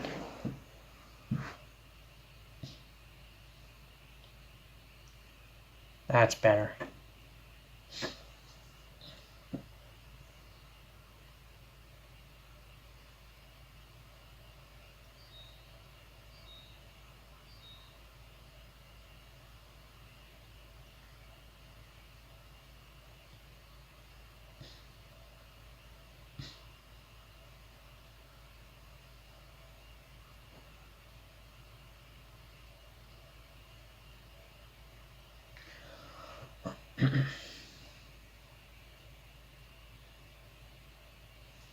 And now what I can do is just X that out, and now in my Compositor I should be able to jump to my regular scene, and this should work. Yes, it does. And then if everything's working right,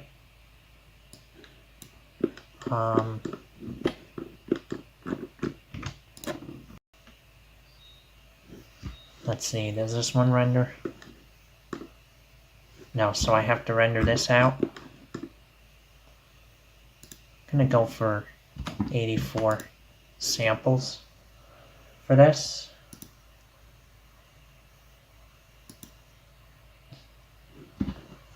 This is gonna take some time, but I'm gonna continue streaming through it.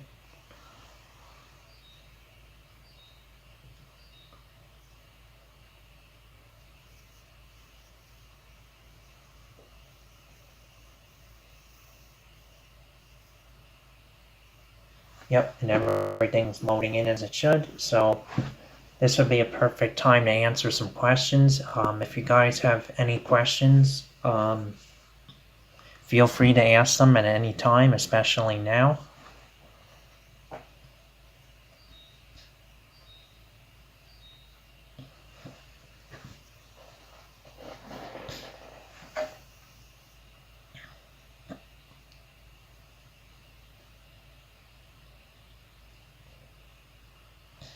So it's just loading up everything.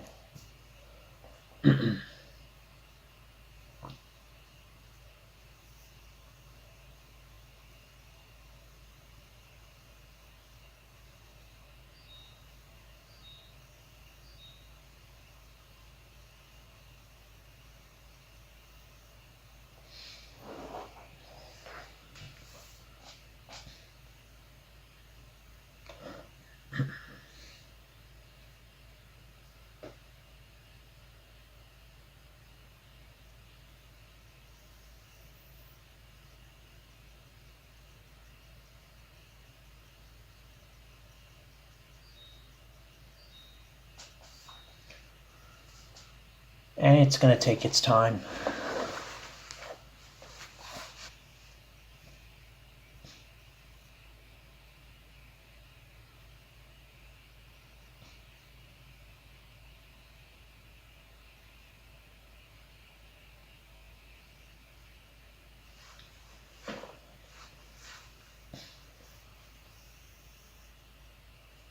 It actually takes a really long time just to build up the scene itself, not even the render. Just building the BVH takes a while.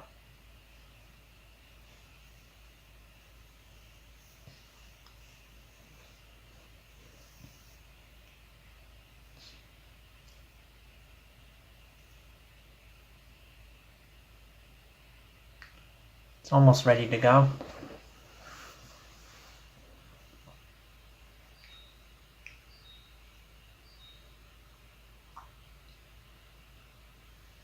Now it's rendering.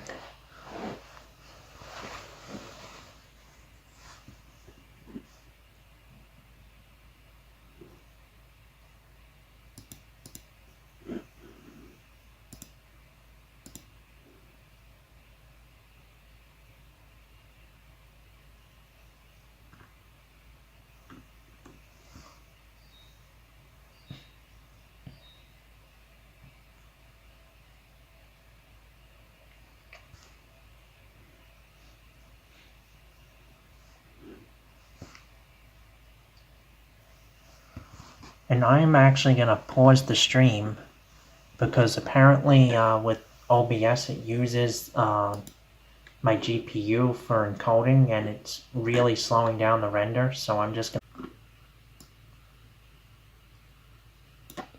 to... Okay, so it turns out I had the particle set way too high and it's slowing things down, so that was why the render was slowing, so I think I could speed this up and still keep the stream. Let's just see what's going on here.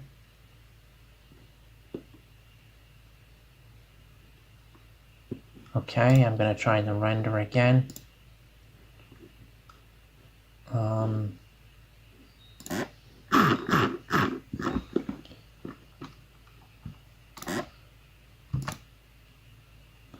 Let's lower the amount for the viewport and try it again.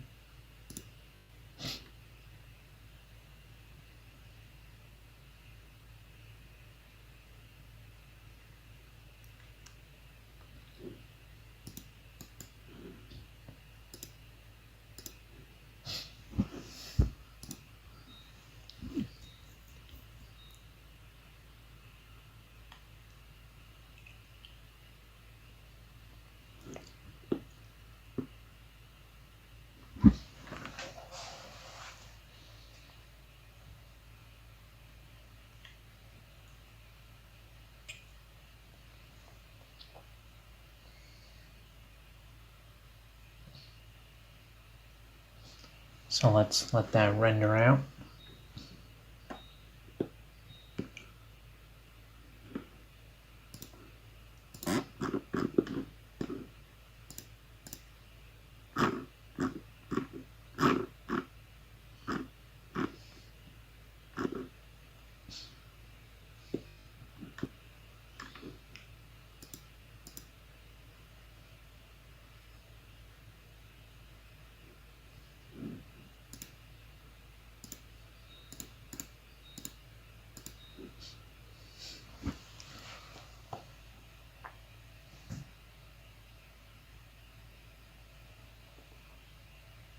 Hopefully this goes quicker than it did last time.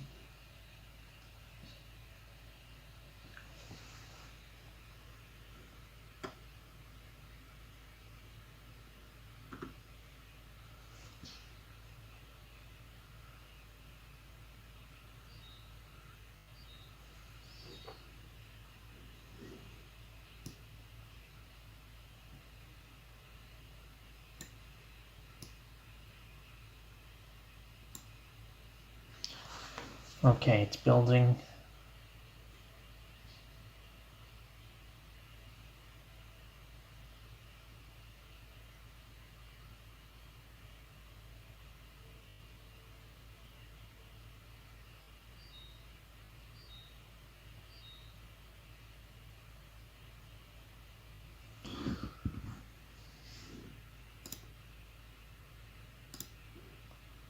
Let's see my first image I made yesterday while in the meantime. And yeah, it looks like the particle density is pretty dense, so it shouldn't have a problem.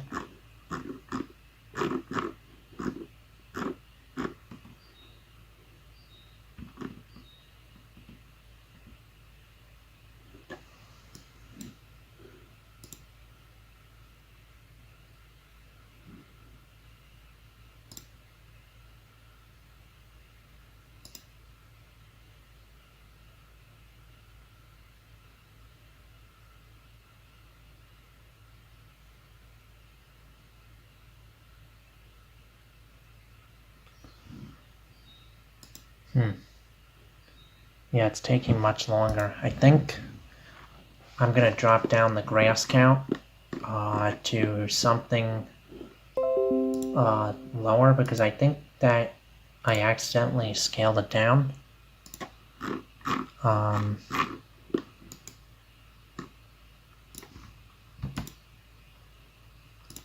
could go with 2, but I'd rather go with something like 4 and then just bring up the size a little bit.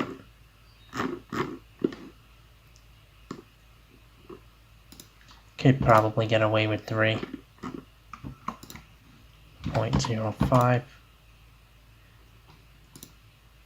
And that's good. It's supposed to look overgrown. So that actually looks great. I'm gonna go with that.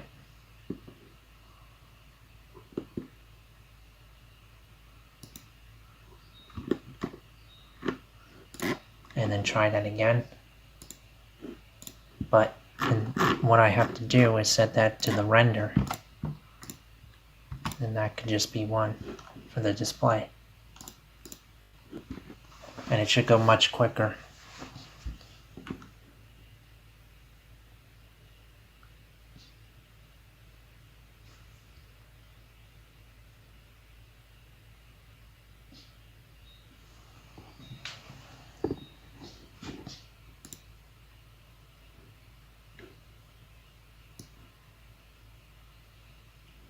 Yeah, it's already synchronizing.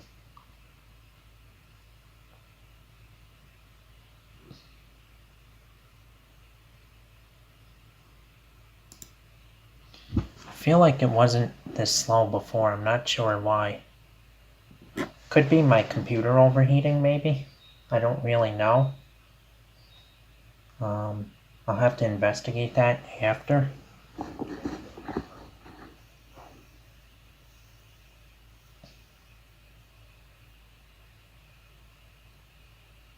Because this is definitely a very demanding scene. I mean, just look at the face count. Almost 10 million. That's not including particles that are instanced.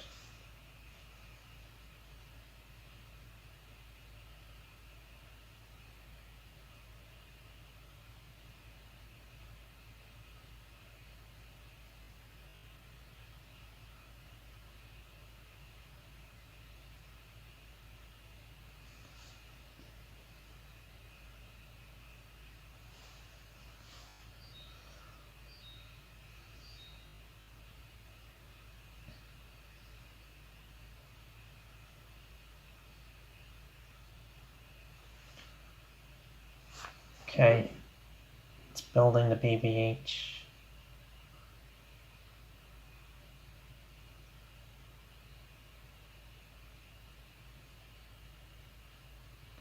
It's going a little faster now.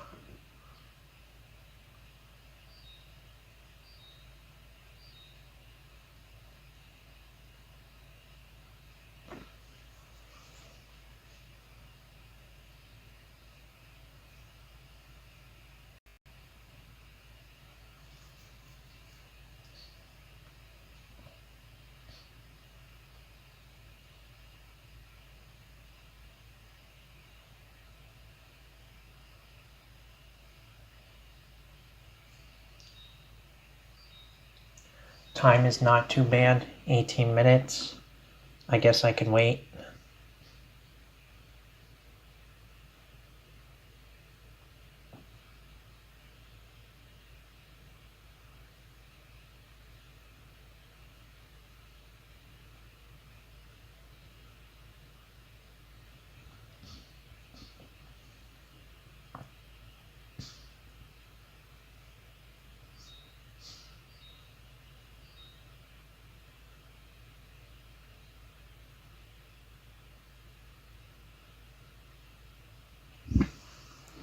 It's not taking too long now. It's going quicker.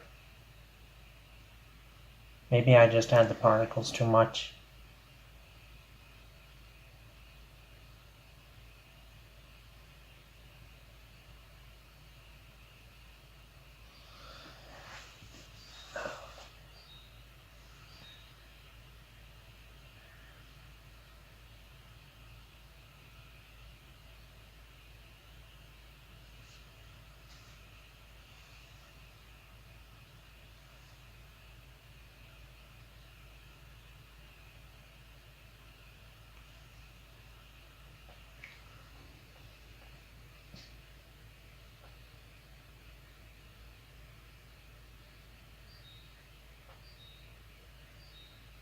I think I probably should have baked the grass, and that might have slowed it down. But I'm just going to leave it for now. I would do that off stream. Fix anything like that.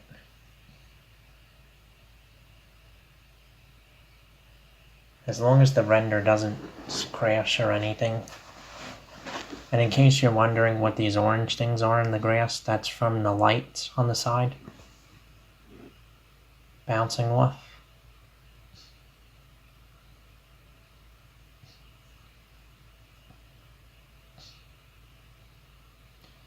So I'll just be patient and just have to wait for this thing to finish.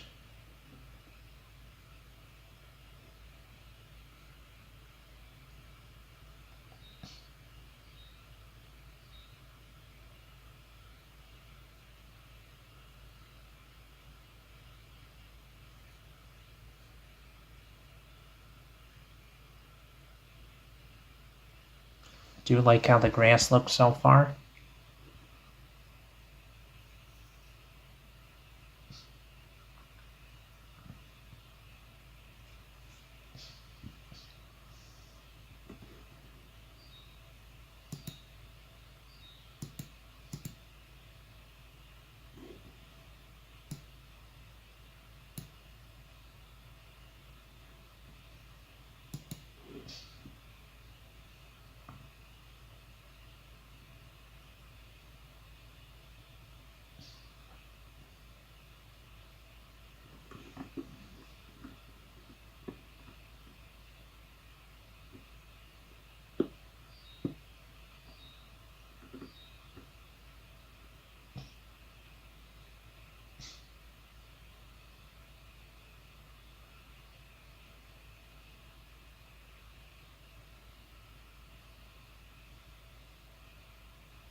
Yeah, the grass takes a long time to render.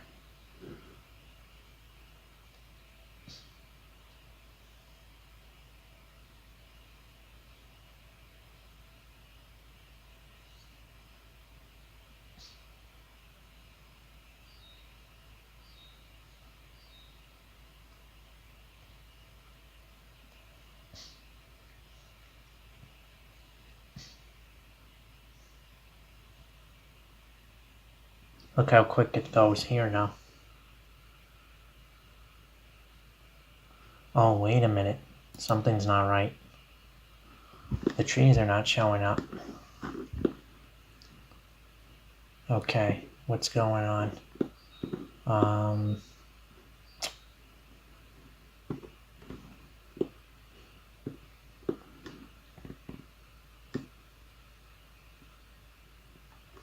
So yeah, I'm gonna have to redo that again.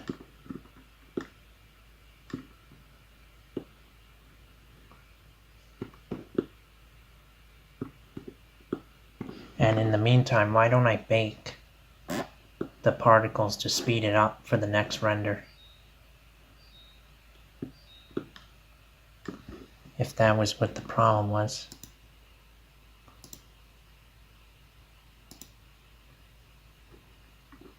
The trees, I meant.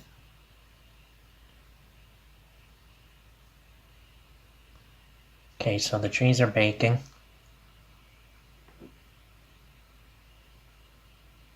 There we go.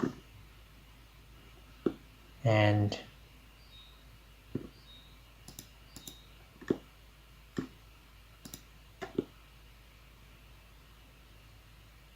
let's see, why are they not showing up?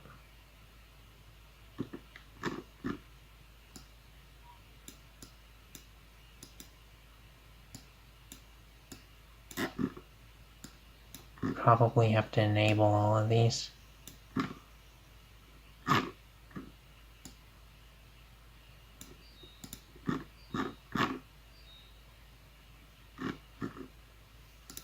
Oh, I didn't have the trees collection enabled.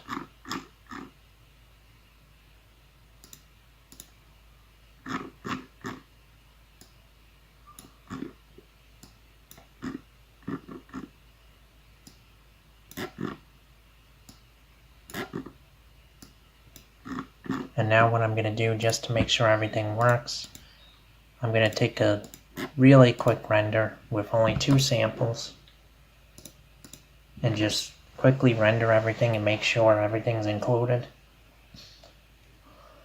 before doing that final render.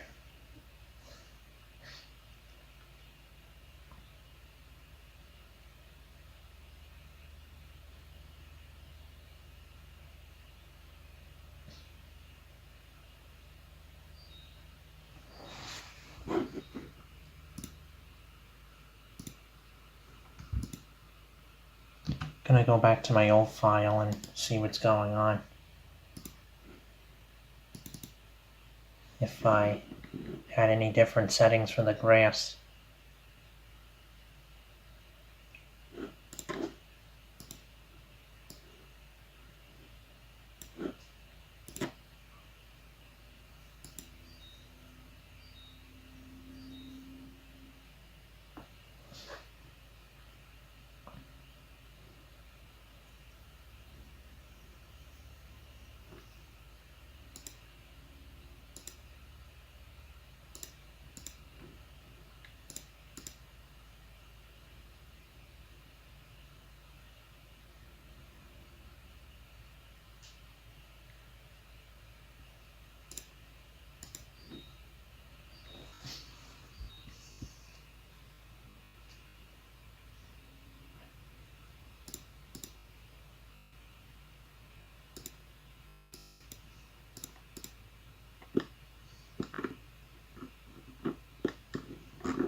Probably should disable this in the viewport to speed the render up.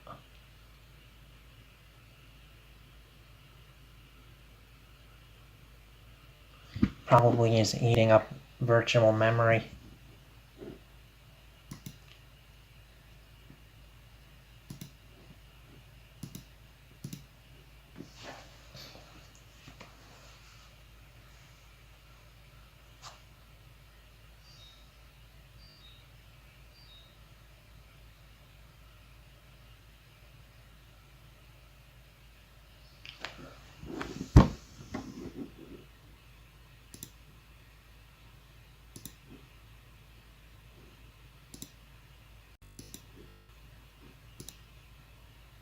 It's taking a very long time.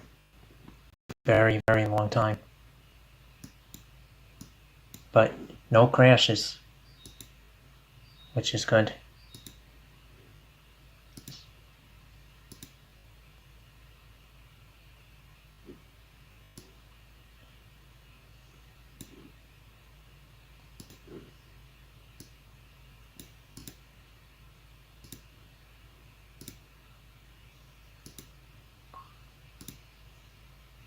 Finally, it loaded here.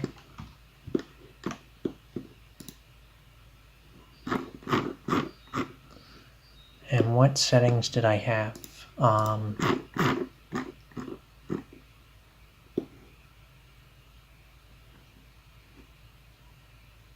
Yeah, I did have it rendering at 10.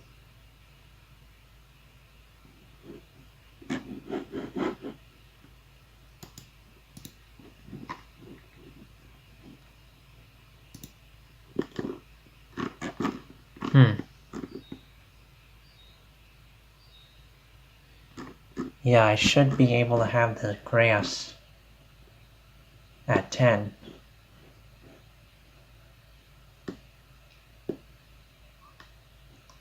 So I'm going to change that back next, but let's just make sure for the render everything's included.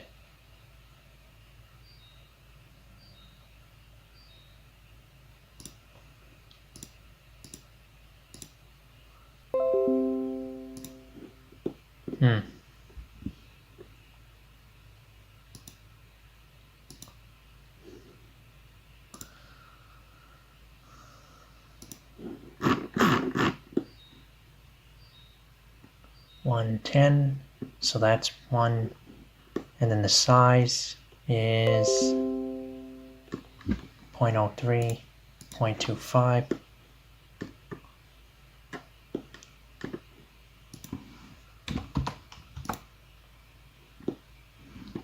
Now I'm going to just try setting that back to 10 because that's where it should be.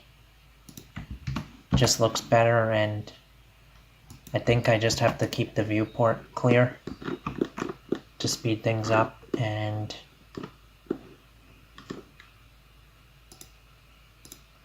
I have to find out a way or the reason why the trees are not showing up.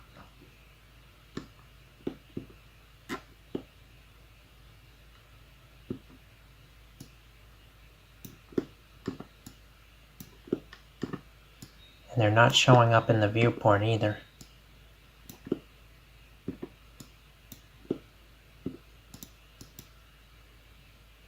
It's one of these items.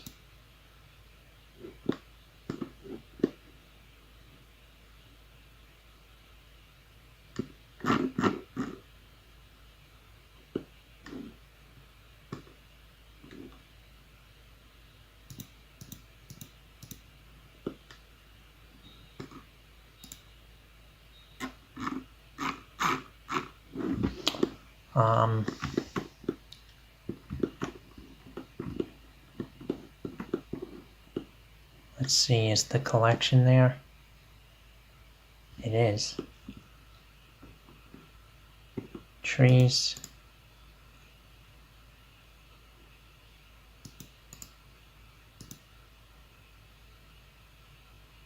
I'm gonna just try disabling and then re-enabling the view layer.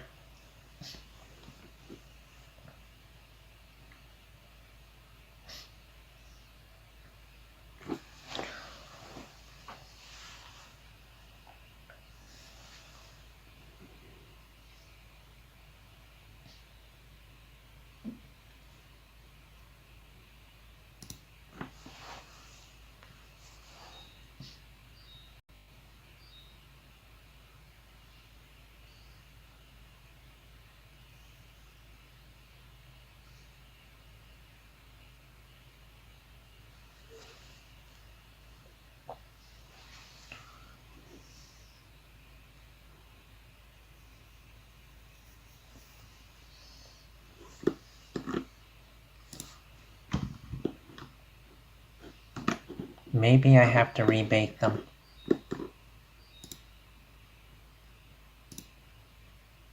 Yeah, something just happened and it just has to be rebaked. That's all it is.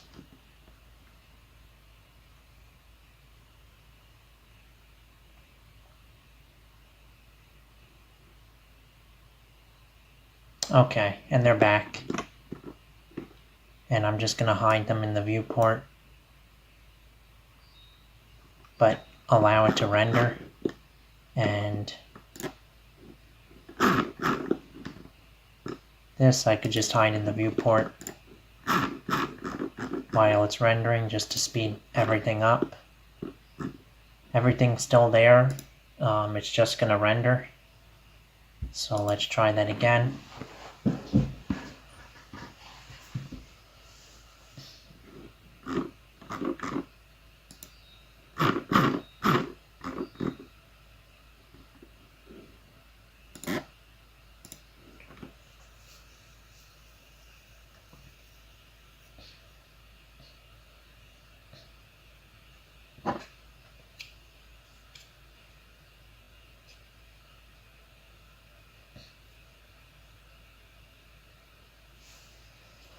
And yeah, sometimes this process takes a real long time because a lot of times there's a lot of trial and error involved in getting renders set up properly. But yeah, this is pretty much in real time how I go about it.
Okay, so it's going now.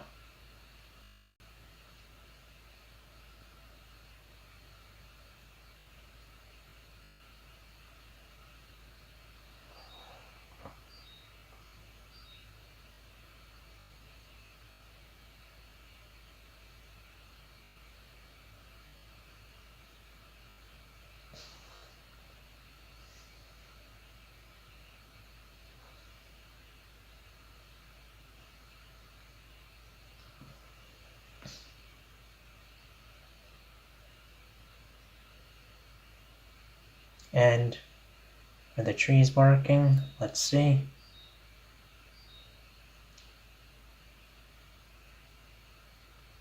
Huh. That is weird. They are not working.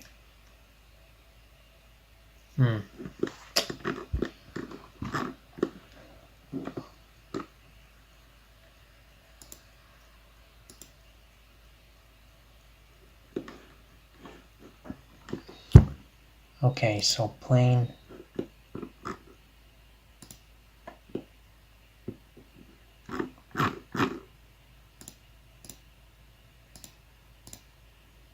I don't know what's going on with this.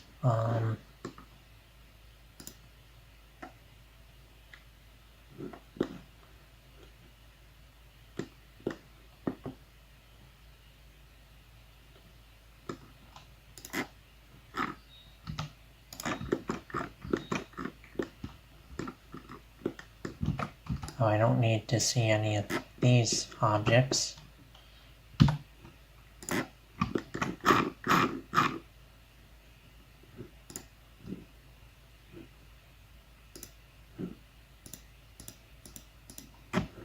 But,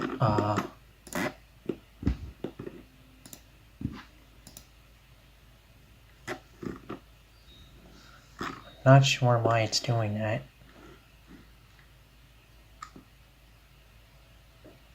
Maybe it's... No.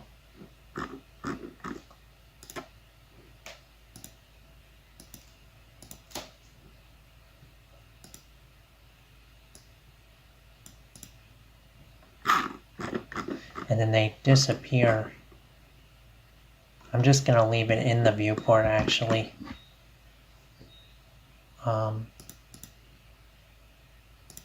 And just rebake that.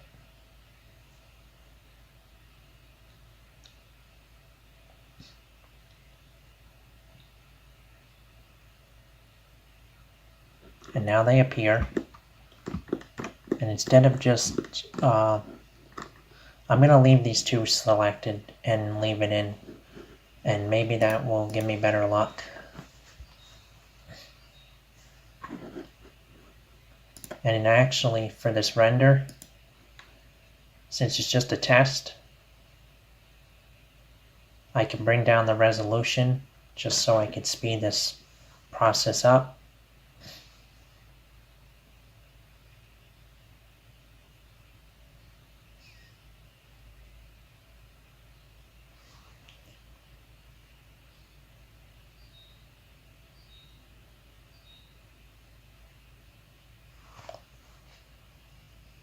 And now it's stuck loading.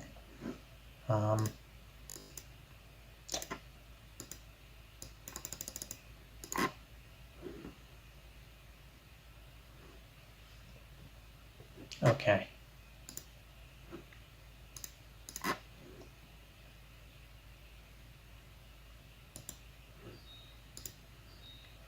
Just have to wait for that.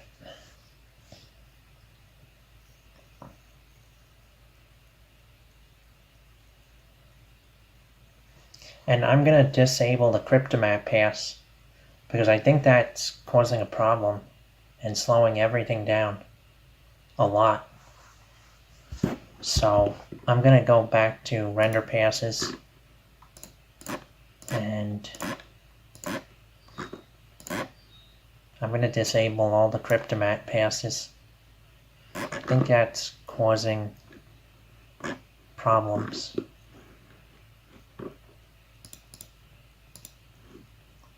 Not sure why, but I don't know. But I'm going to try doing this again.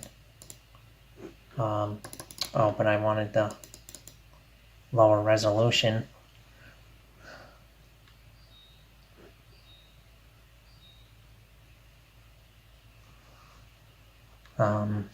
Might as well let it go, I guess.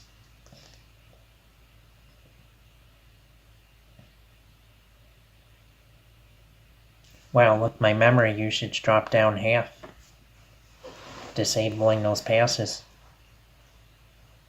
Huh. I'm gonna research that if Cryptomat uses a lot of memory.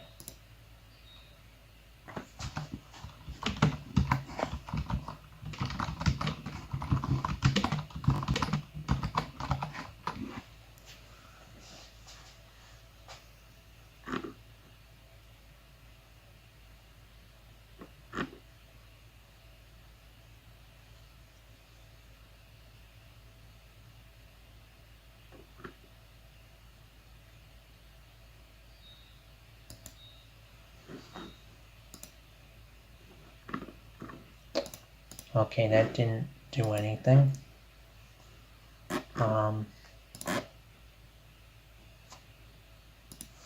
Let's just lower that down to 25%.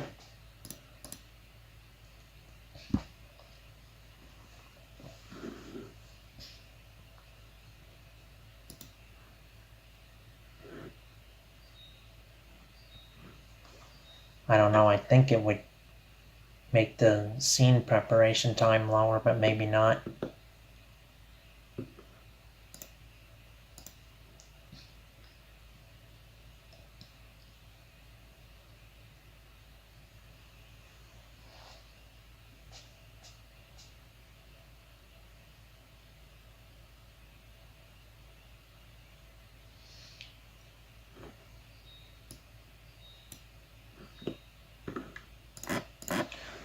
Okay, so it looks like it might be going faster.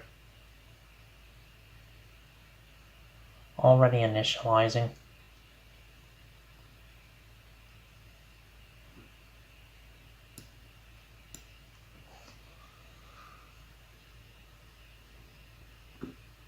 Still taking time now.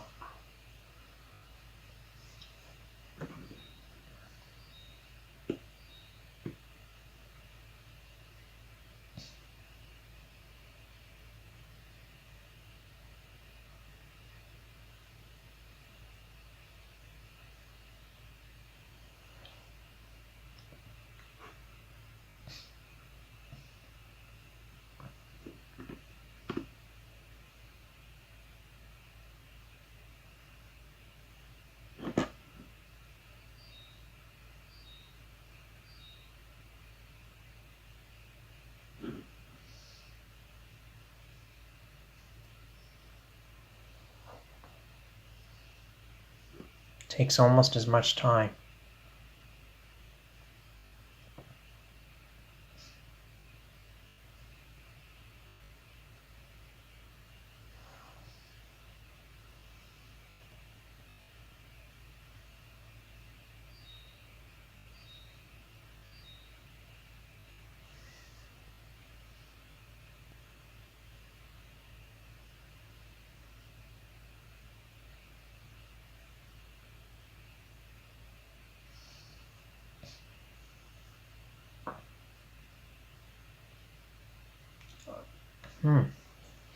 I don't understand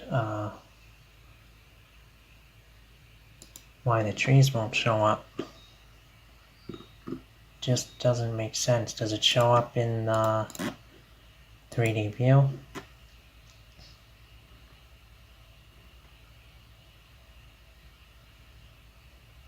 Yeah, it does. Not understanding that. So I should just leave that at 100%, and then I'm thinking that I have to try something different.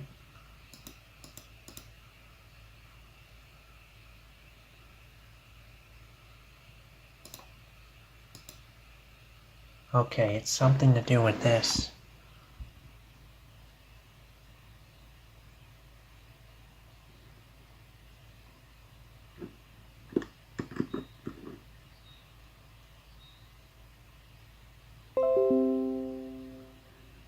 Yeah.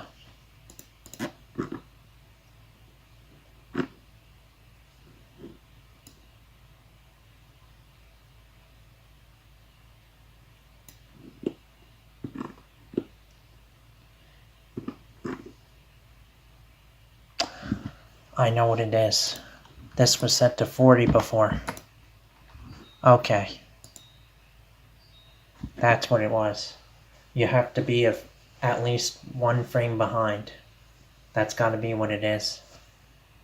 Okay. I'm almost positive that was the problem.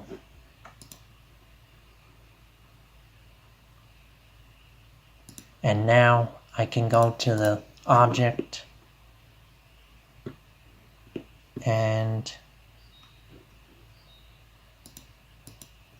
now I probably can disable those in the viewport. And now everything should work perfectly if I did it right.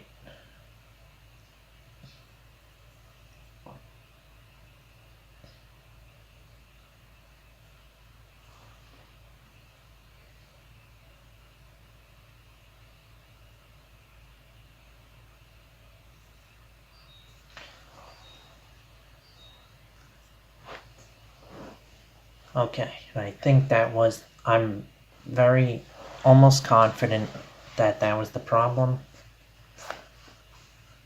Let's see if that worked.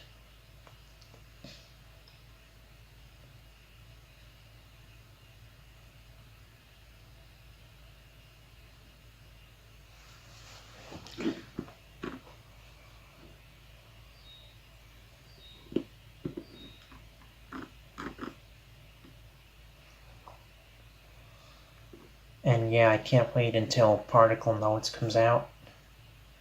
Very excited for that.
Okay, so it's loading in the BVH. This should work, I hope. Gonna find out.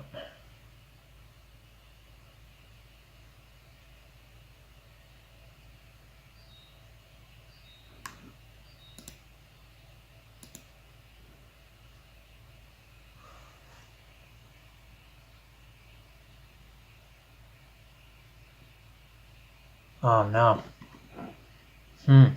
I'm not sure.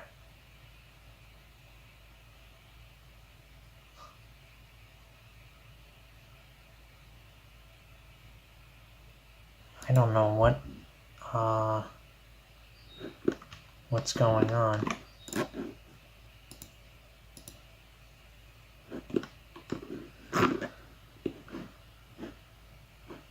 Um,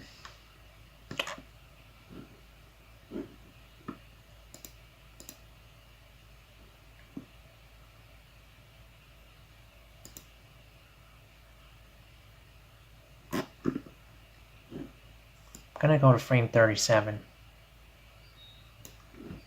And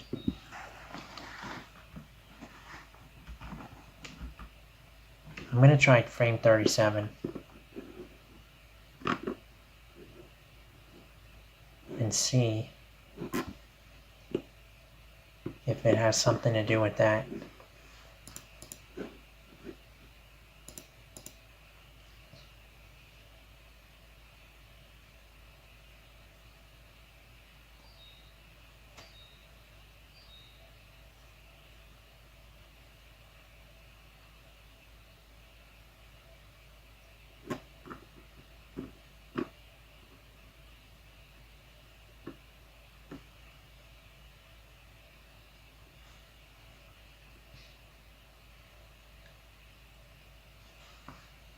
Okay, and I see synchronizing. I haven't seen that in a while, so maybe it's working correctly this time.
Don't think it's working again. Oh, okay, that was the problem.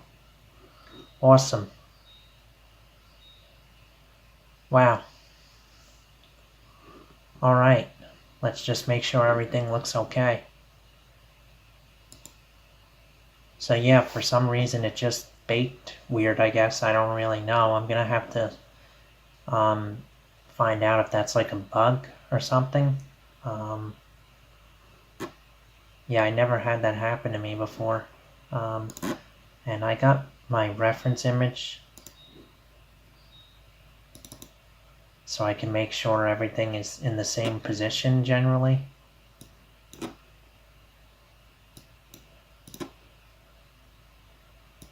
As long as nothing looks like it's in the wrong place.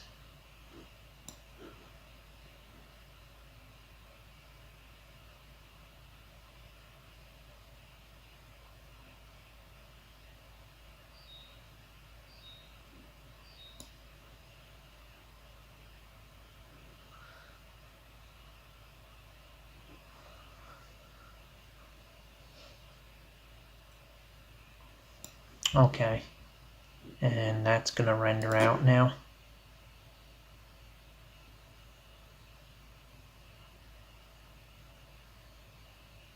And then I can just go back and make sure everything's good.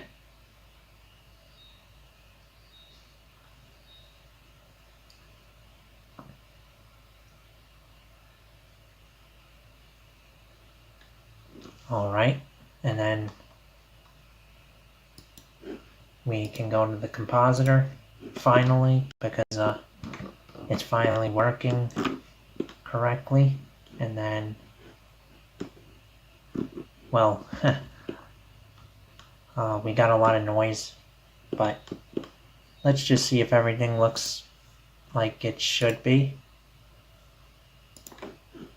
compared to the image file I had earlier.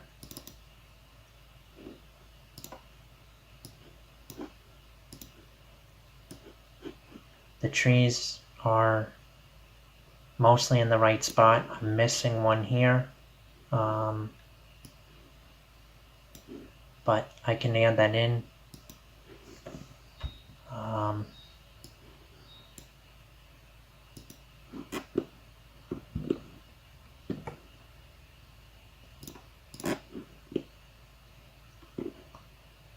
I can always add that back in later.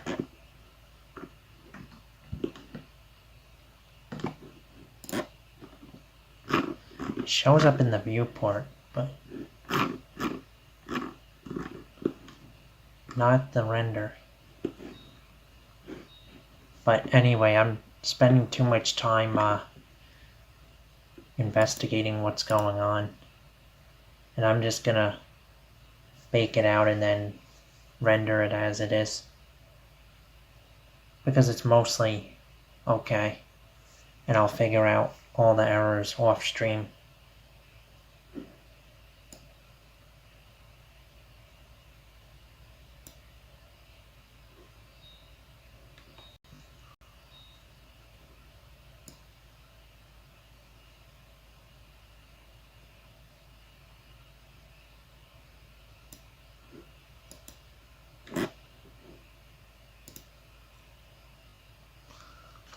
$37.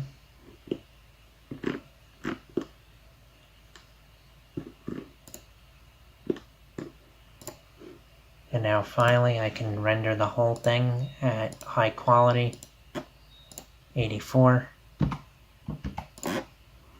And that should work.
Oh, I know what's going on.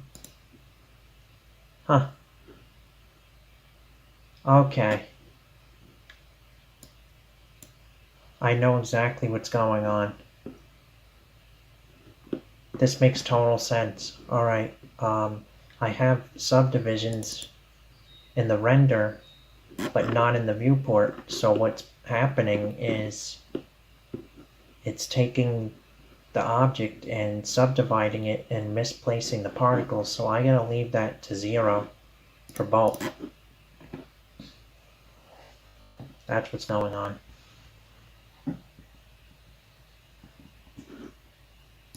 And then I should be able to set the frame to back to 38.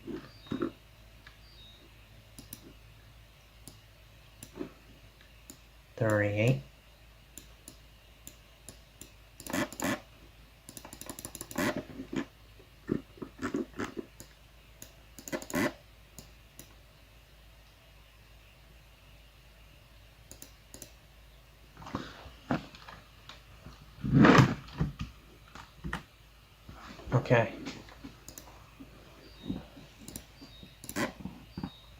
And I'll render that again.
Just checking out the file again to see, just to make sure everything's correct.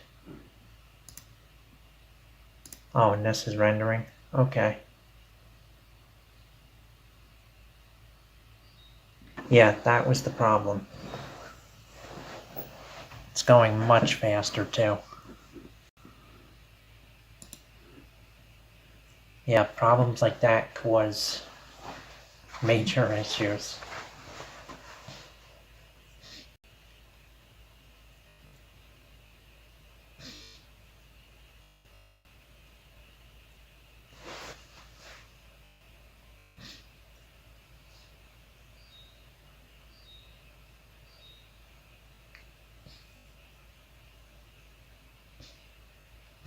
And all the trees are rendering great.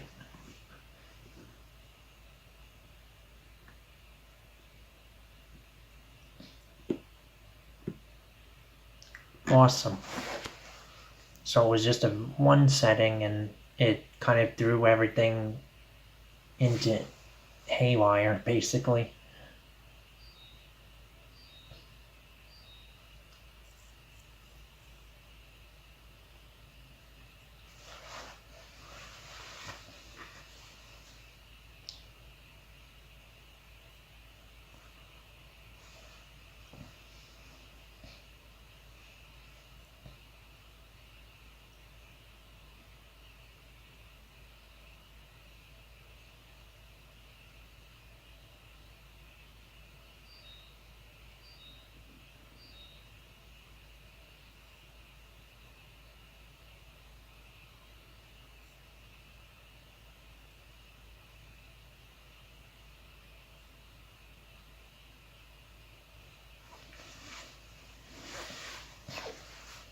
Yes, this is working perfectly now.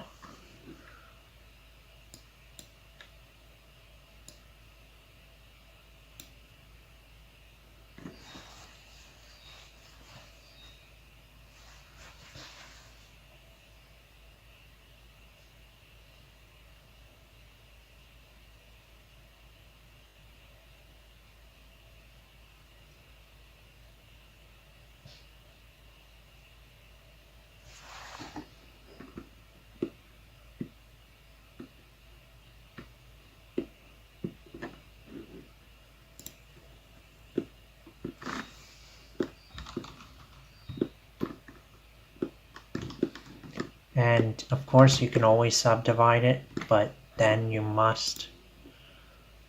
have to put the particles before any new modifiers you add. Otherwise, modifiers are read from top to bottom, so subdivision will alter your particle system and make it not work correctly. That's basically the lesson of the day. Yeah, so this is particle settings 001, and this subdivision modifier was actually altering the whole particle system and making it not work right. And probably if I was doing close-ups of the mountain, I would raise this up to 2, but for far away, you don't even notice it, that the poly count's not optimal. You don't even notice it. So, and it raises up your render time a lot too. And I'm just gonna X this one out. Still keeping this rendering.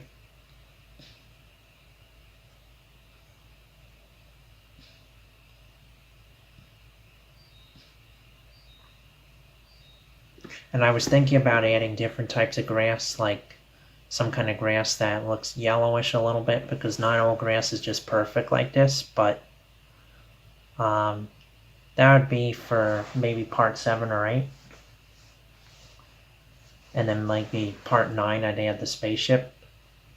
And then there we go, we got the sci-fi scene created. Yeah.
This is almost done.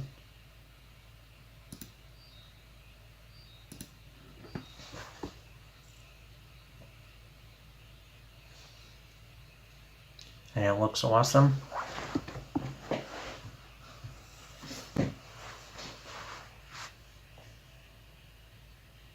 And look, the tree's back. This one. So everything's working as it should be.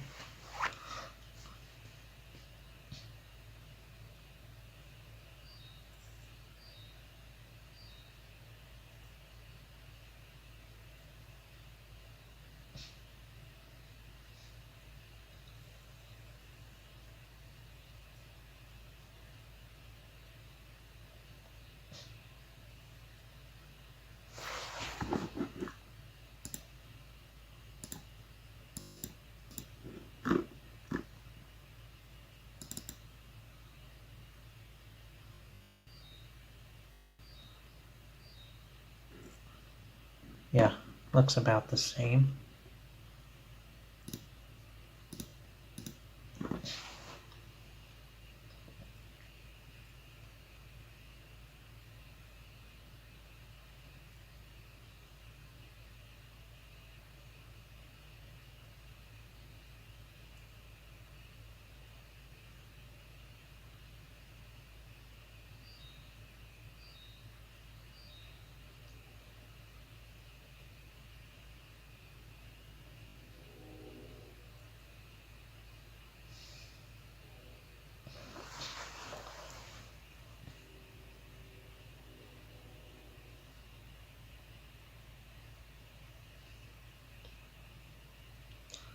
Okay, and now it's going to render the second one.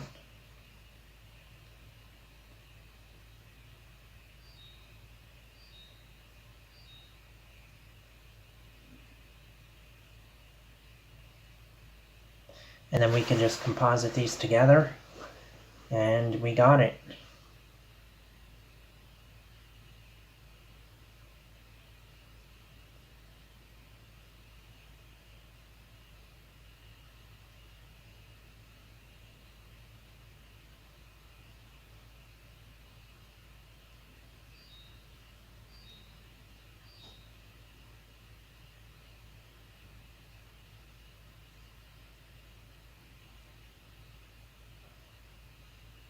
Kind of looks like dust, but we'll see.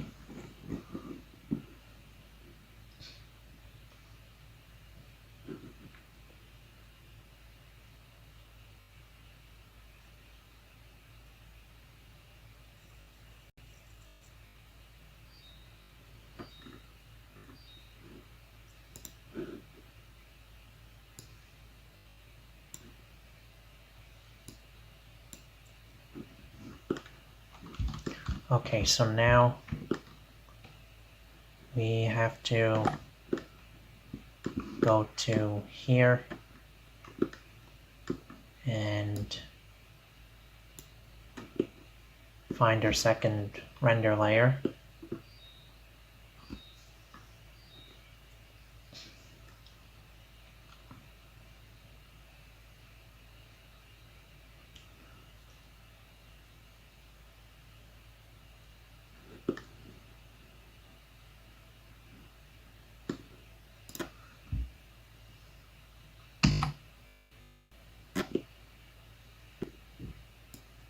So what I'm going to do is take this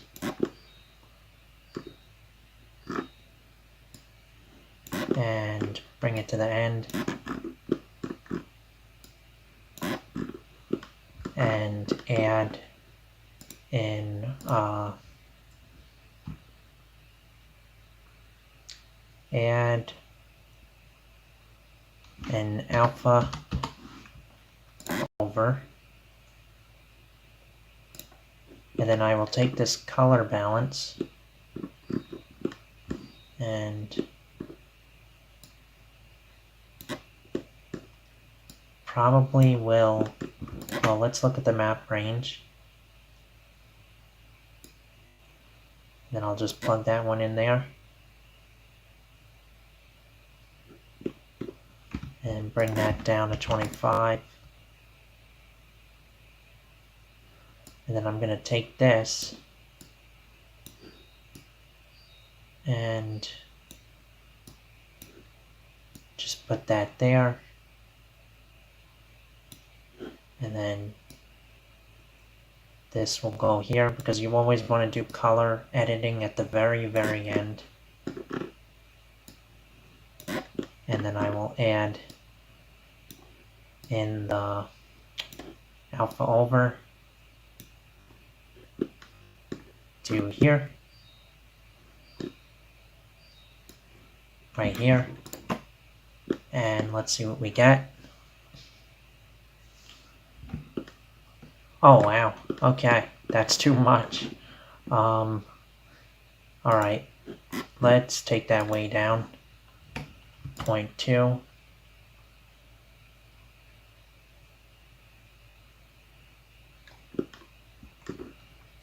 And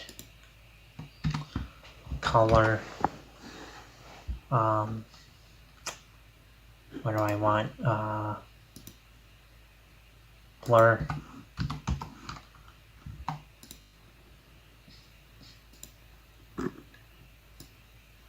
Gaussian. And then I could just do something like 10 here.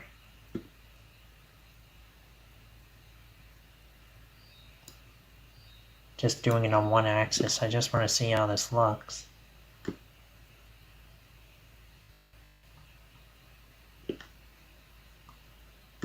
But I don't know.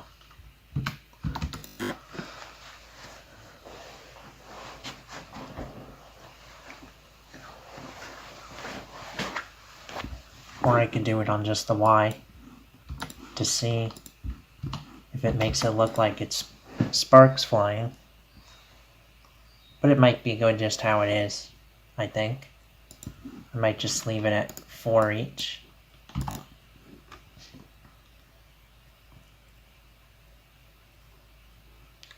Or even 10.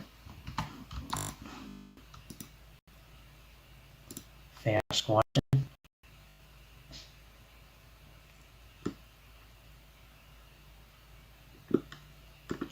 And then I can add a color ramp.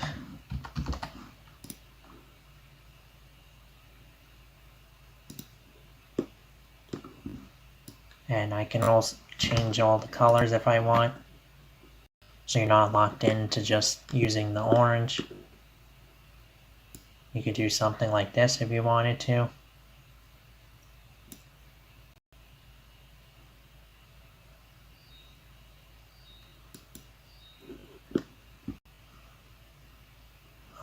Or blue.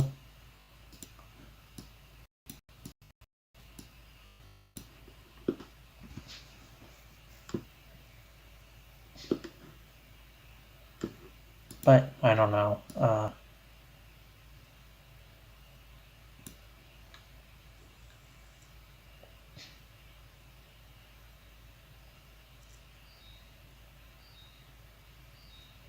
think I'm just going to leave it at the orange.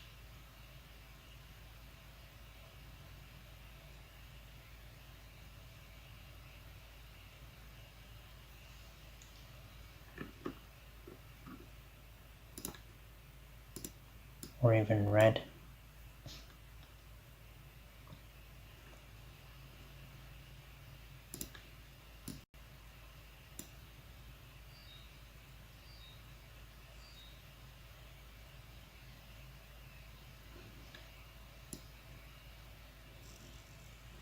Or if you really want to get crazy, you can add some multiple colors. Like go from, this would probably be the best idea. And yellow, then go out to red. So you kind of fade out.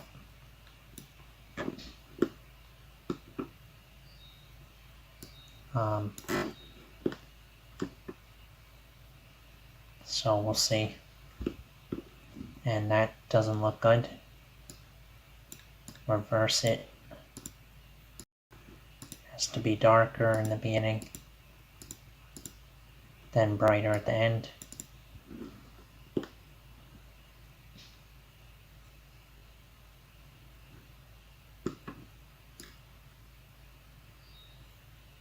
and I would like to change that to ease.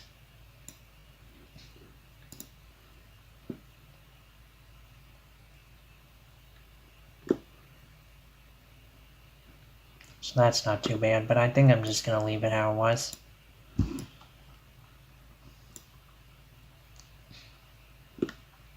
Looks best that way, I think. And then I will add,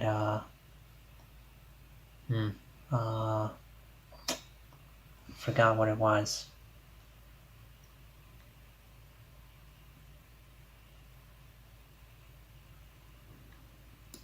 I'm going to bring that down though. Oh, lens distortion. But only affect this one. See what happens.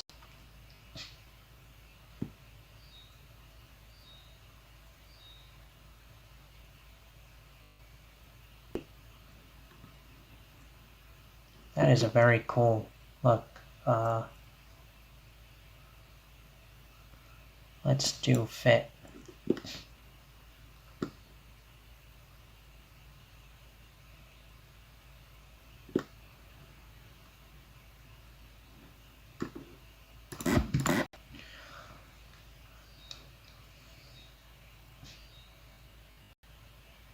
Oh, way too much.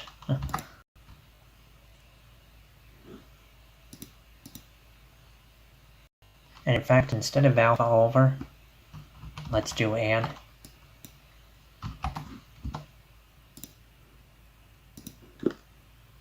That looks crazy. Don't want that.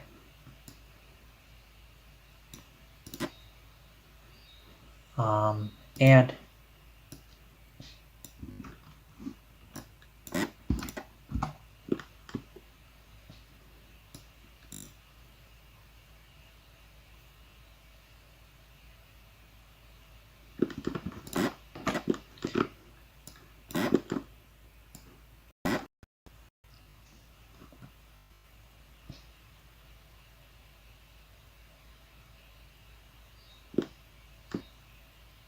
And I don't want that much.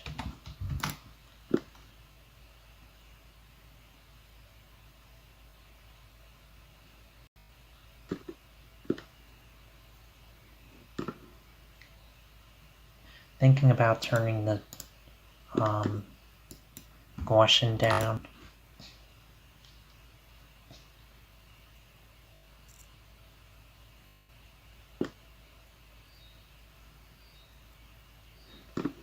Maybe to 4.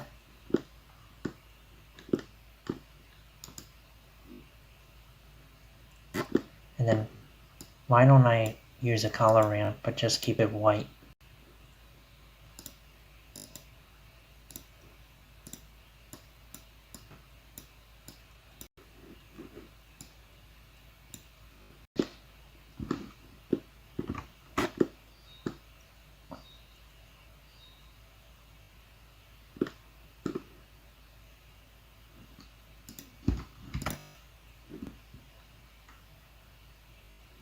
And then add I'm going to add the dispersion after. That's what I'll do.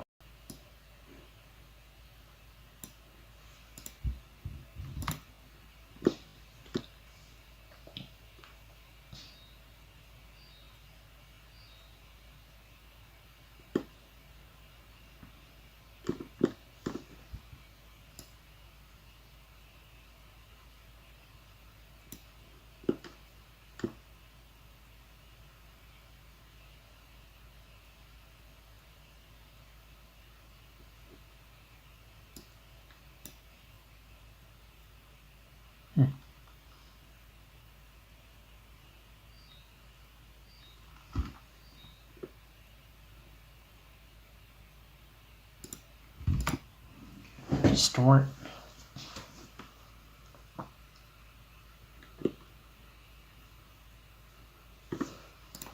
Or negative 0.5.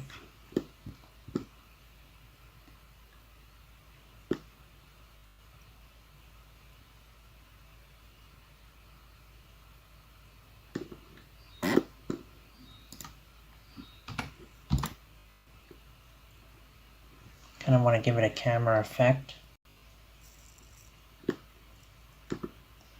0.2 might be good.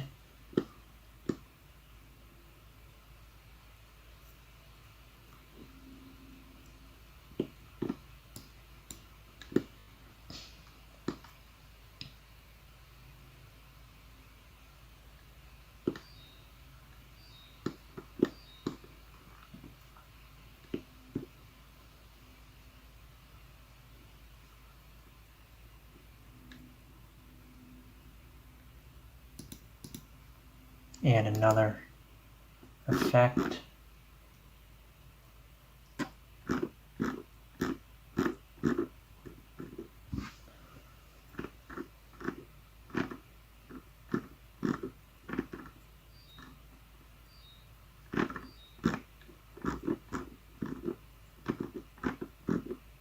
Lens flare or glare.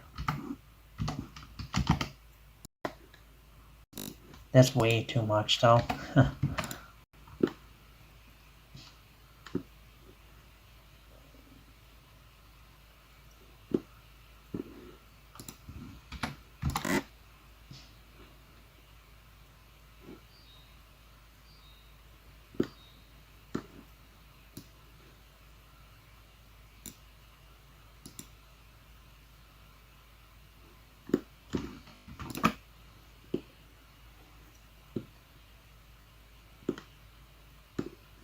Let's see, what can we do here?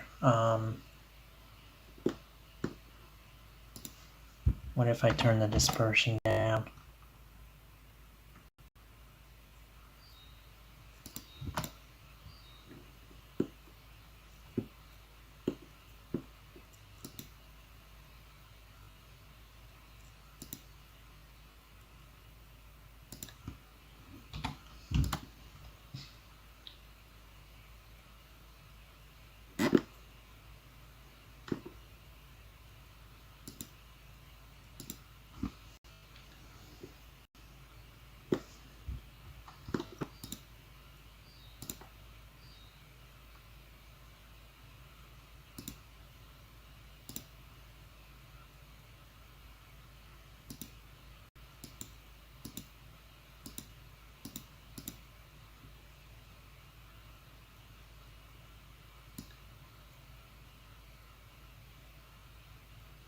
Wow, okay.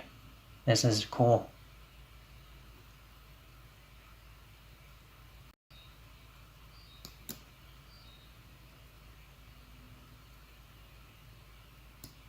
Let's put it up to 0.75. Give some fake dispersion effects. And now let's take a look.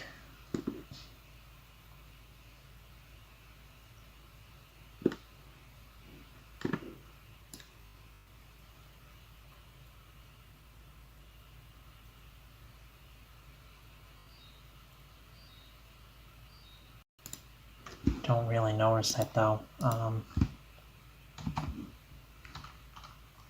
Color balance.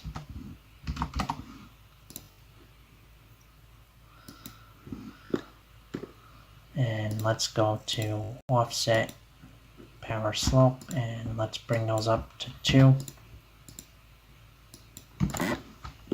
See what happens.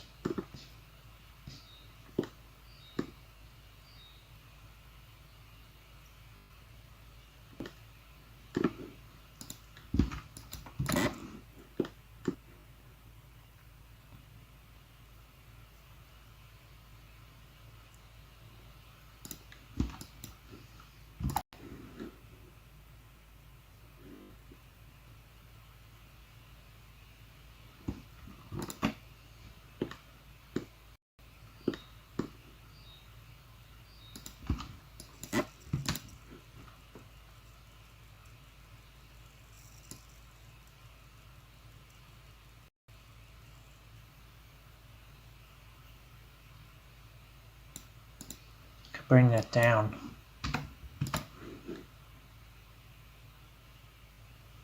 And then bring that up, I think.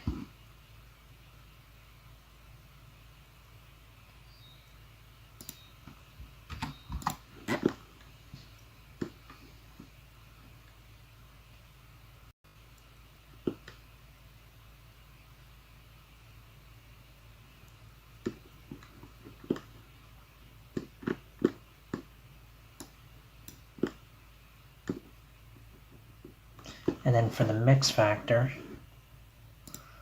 why don't I just have it in the bright areas? So blur, fast Gaussian,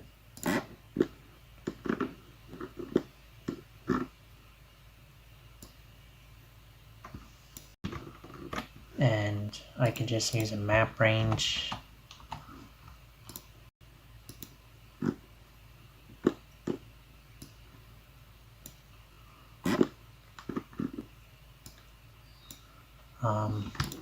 Let's view that.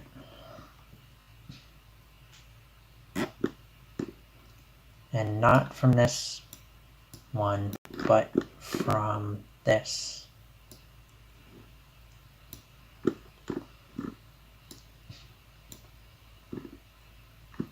So from about 0 to 25, or 50 to 100.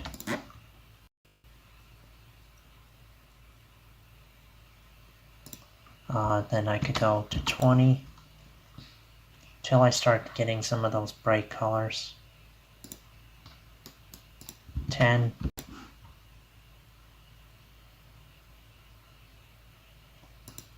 Maybe 4.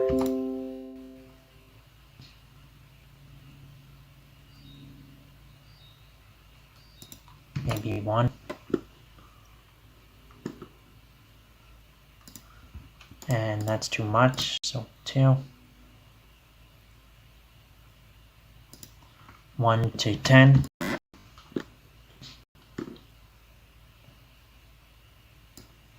Something like that. And take that and then blur it all.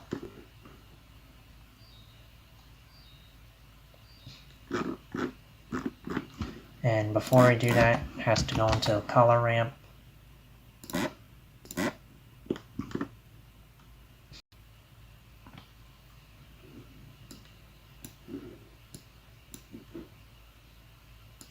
Pull up the whites and we can use this as a mask and make sure the maximum is only 0.5, or I could go to 0.75.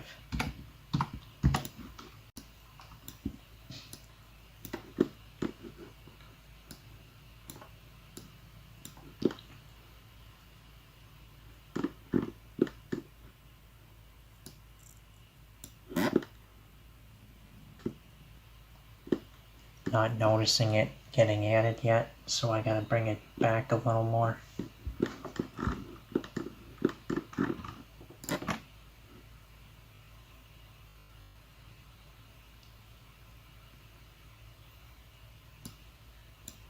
Oh, and of course I I added in the wrong spot, so that goes to 1, and then after that, nope, after the Gaussian blur, I added in,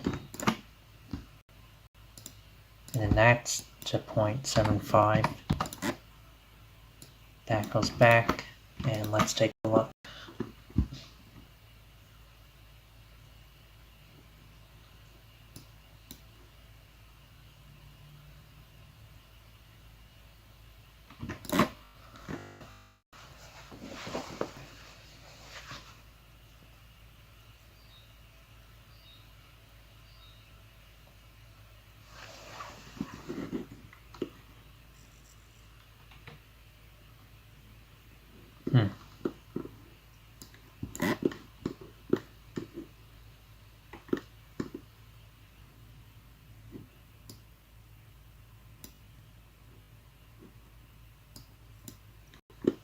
Should be working, I'm not sure why.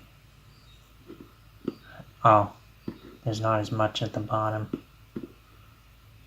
Alright, well, I'm thinking for the map range I'll bring it down a little bit to like 0.5 to get some of the sky in there. Yeah, and then Bring that back to here. And bring the whites way up.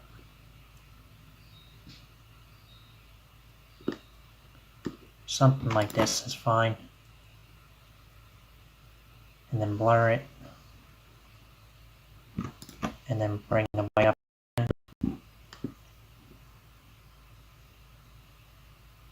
Yeah, and then add that in, using that as a factor.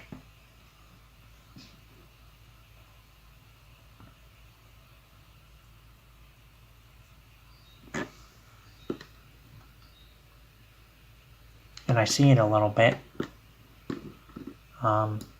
Needs a little more. Maybe 0.9 or even 1.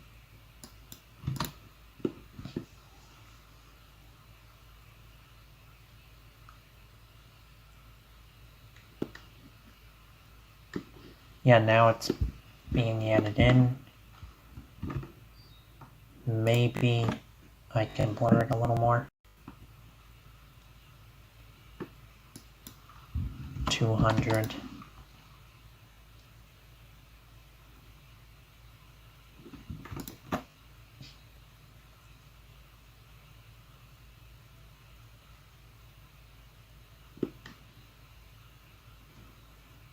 And you can see it's just applying to some of the brighter spots. But I think I might just not even use the mask to add it in. I think I like it better like that, and then just bring it down.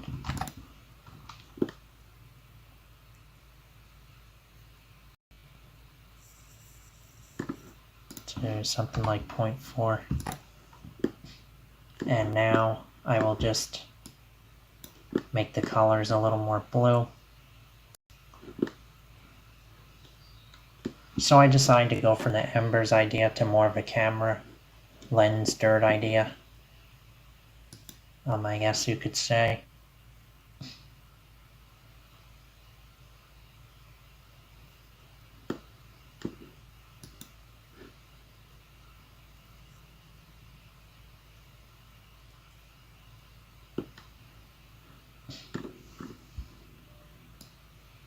And you can really change the colors.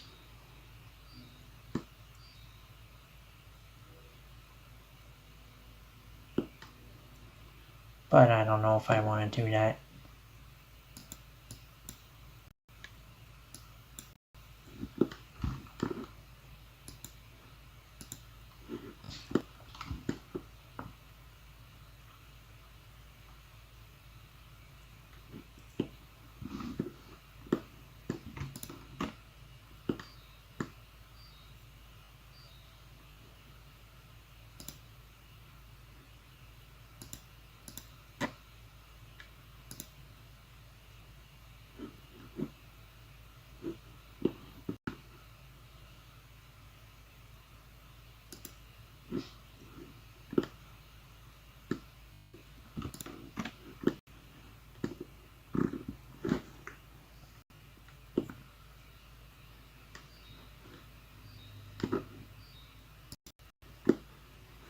Just seeing if I should go for more of a blue or a reddish for this.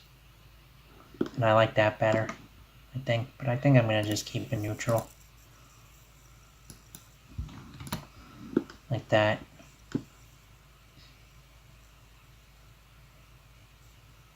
Yeah, that's the best. And then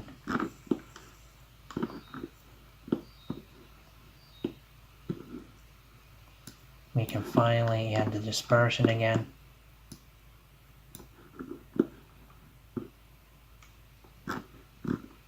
At the very end.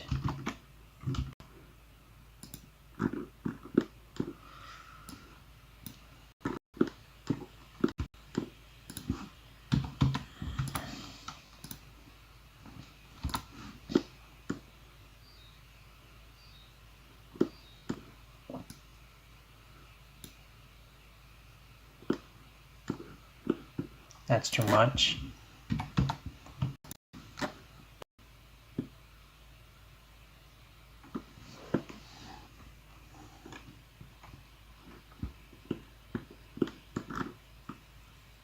And there's jitter, which I could also see what that does.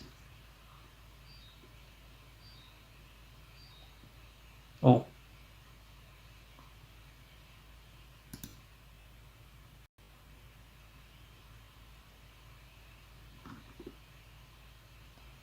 Wow. I don't want that though. So back to 0.01.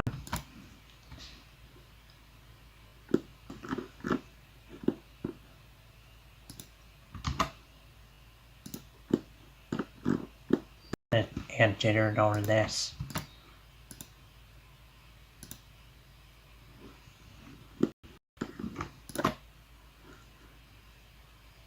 The lens glare.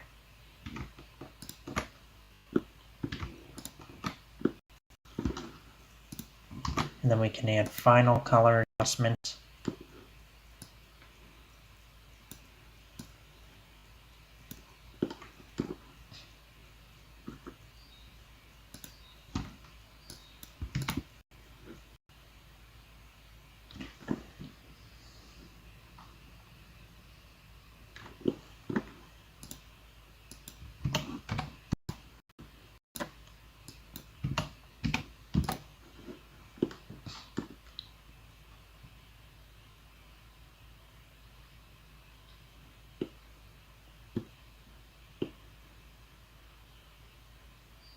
I think that looks pretty good. Let me see my other image I made.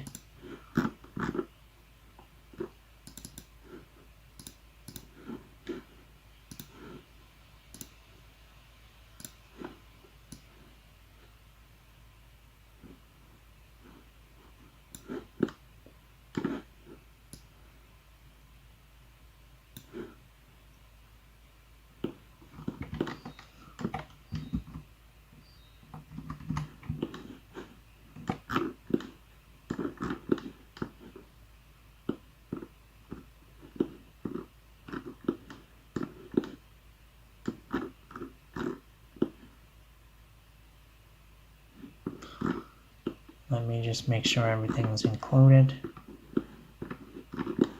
And this is too much. 1.3 should be good for this.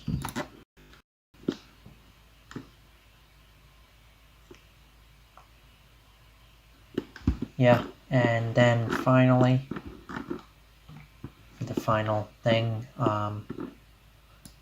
this has to come after. Or no, before.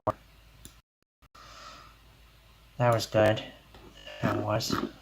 And then, wow, this is a long node tree. And it's going to get a lot longer than this. And re-enable the denoise.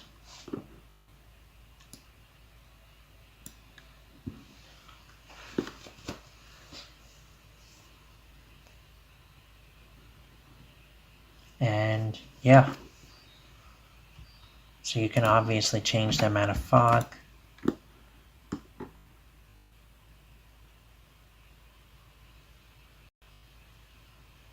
But I think I'm going to leave that where it was. Let's see 0, I'm just curious.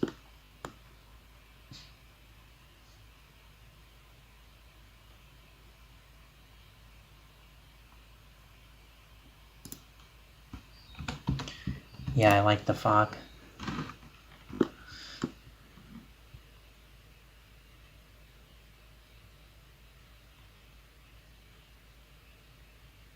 Yeah.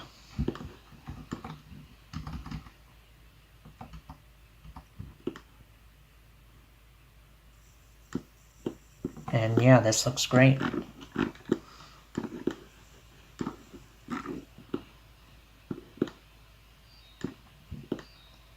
So yeah, let me just adjust one more thing.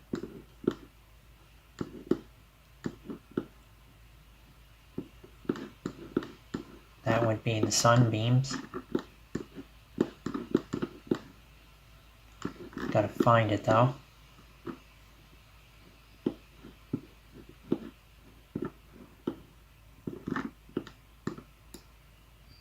also add lens distortion to that.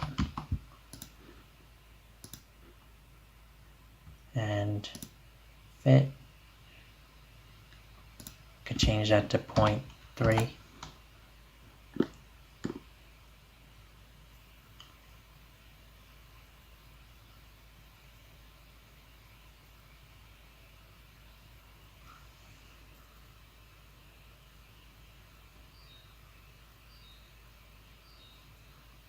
Yeah, I like how that looks, but I don't want that much. And then extend the ray length to like 0.3, 0.75, and let's see if that finally looks great.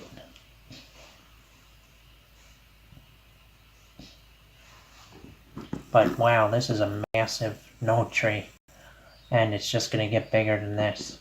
This has to be 50 nodes at least, maybe more. Yeah, that looks awesome.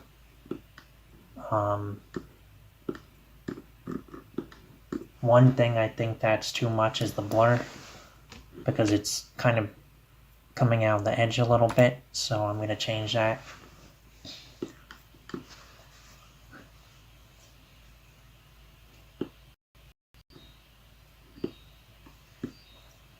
And this is basically a very, well, that could go back up. And maybe just bring down change the dispersion mode to this mode instead, jitter. See if it gives better results. And bring it all the way up to 1.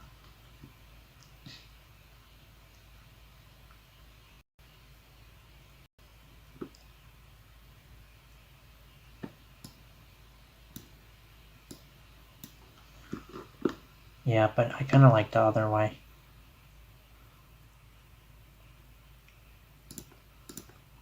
So back to 0.1.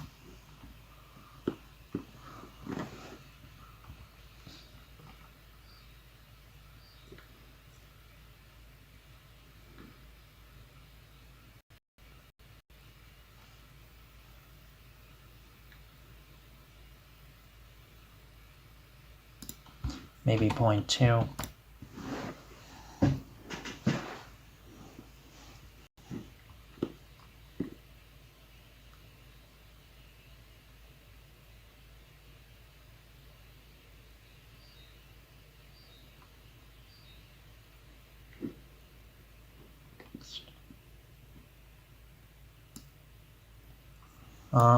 But I'm not sure if I really want that. Let's see, I can always go way up again and see what happens.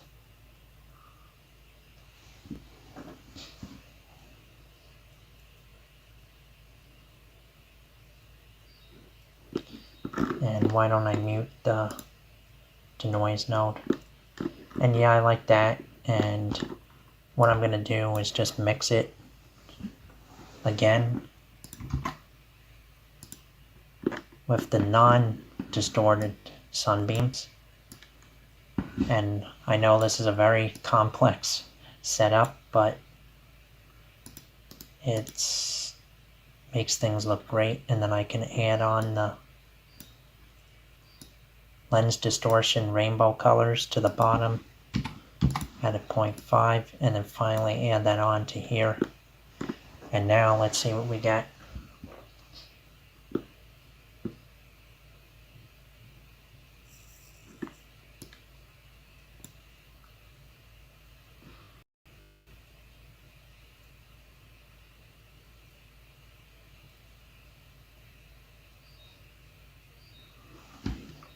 Okay, and now you're kind of getting a mix of them. Some rainbow, some not. And also want the blur on there, but only 2 pixels.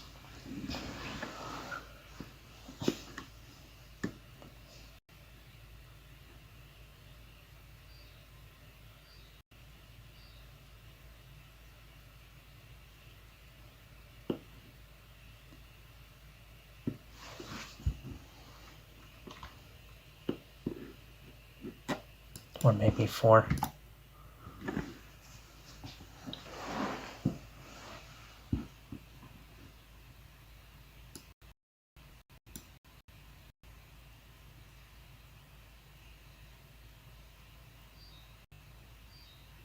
Yeah, and that looks great. Let's see, do I want to bring this down?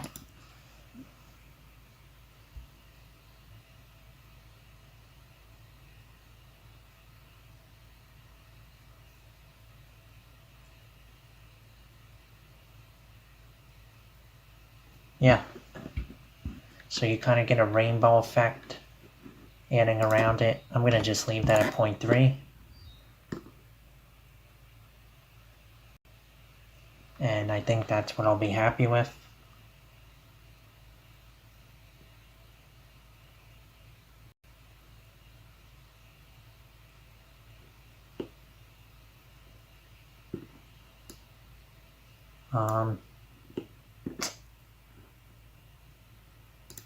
Maybe 0.4. Or I'll just leave it. Yeah, 0.4 is good.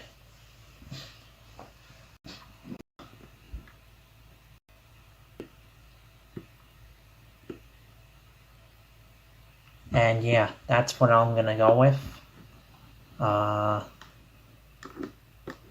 Let's go to the end and just view the final image for now. Here it is.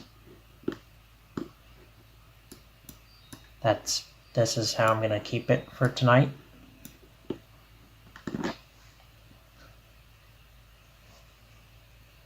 Let's just let that render out.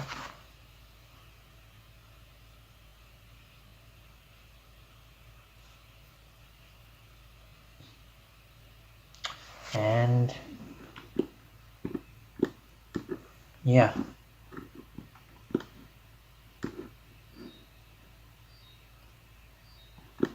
Is this node working?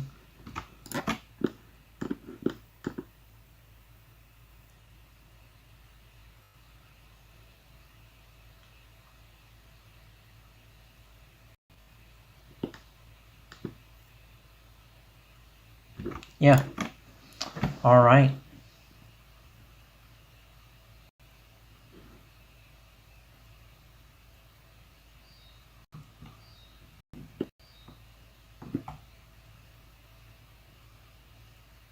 Yeah, that looks great.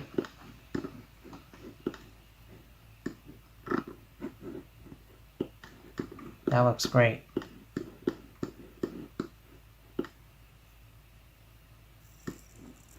And why not just add another box mask? Because there's been one thing bugging me. And that would be this one little thing.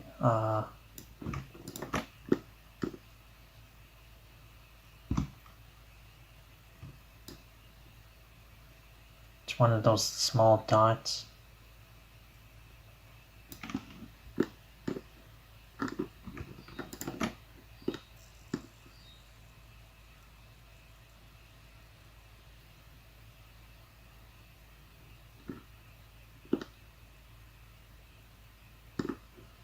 This one's the problem,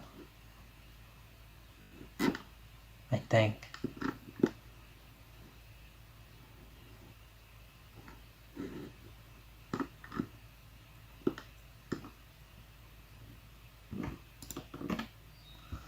Let's see. I'm gonna have to find which one this is.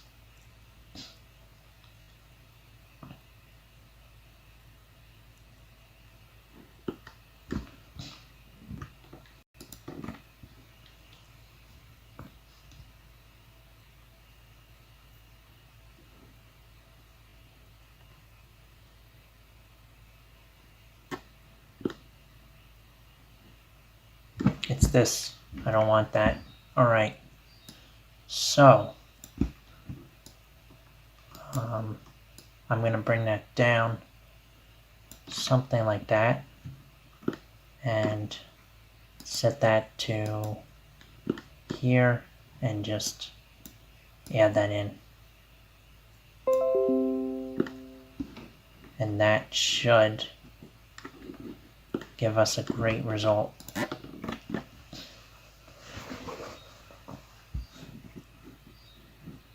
That should disappear.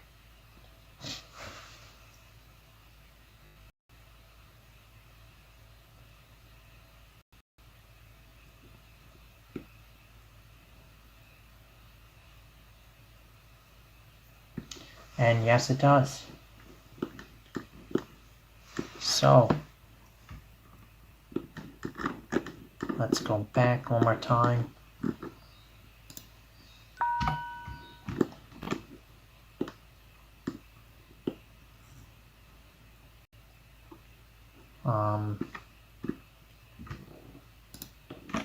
So we have this,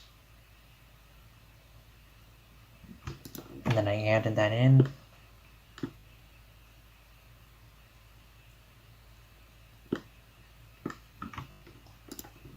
And this one was the fog, which comes in later. Okay.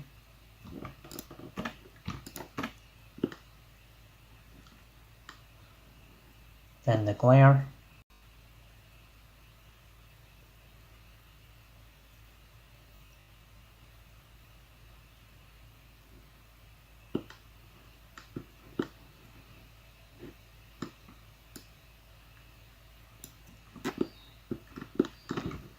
Then this glare.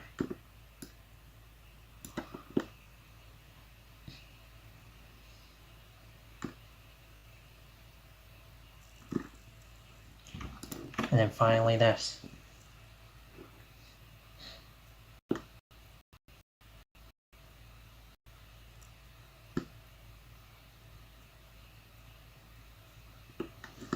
Yeah, and then we have to unmute this.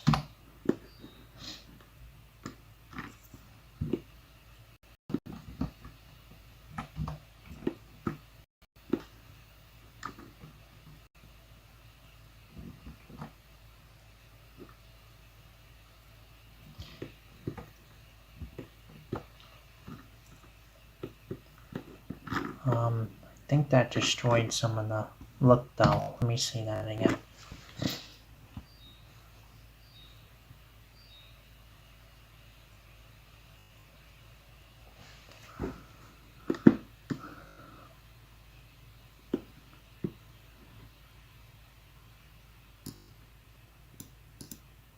Yeah, noticed it removed some of that. So in that case, I'll just add a little bit more.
I'm gonna leave that at 0.75, and I think I'm gonna call it a day.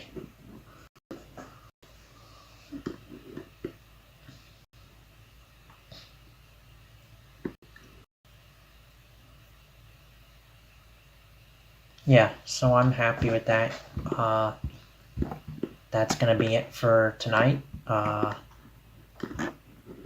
We can just view that in the final render. Look at this big node tree that we created. But yeah, let's go back to view render, and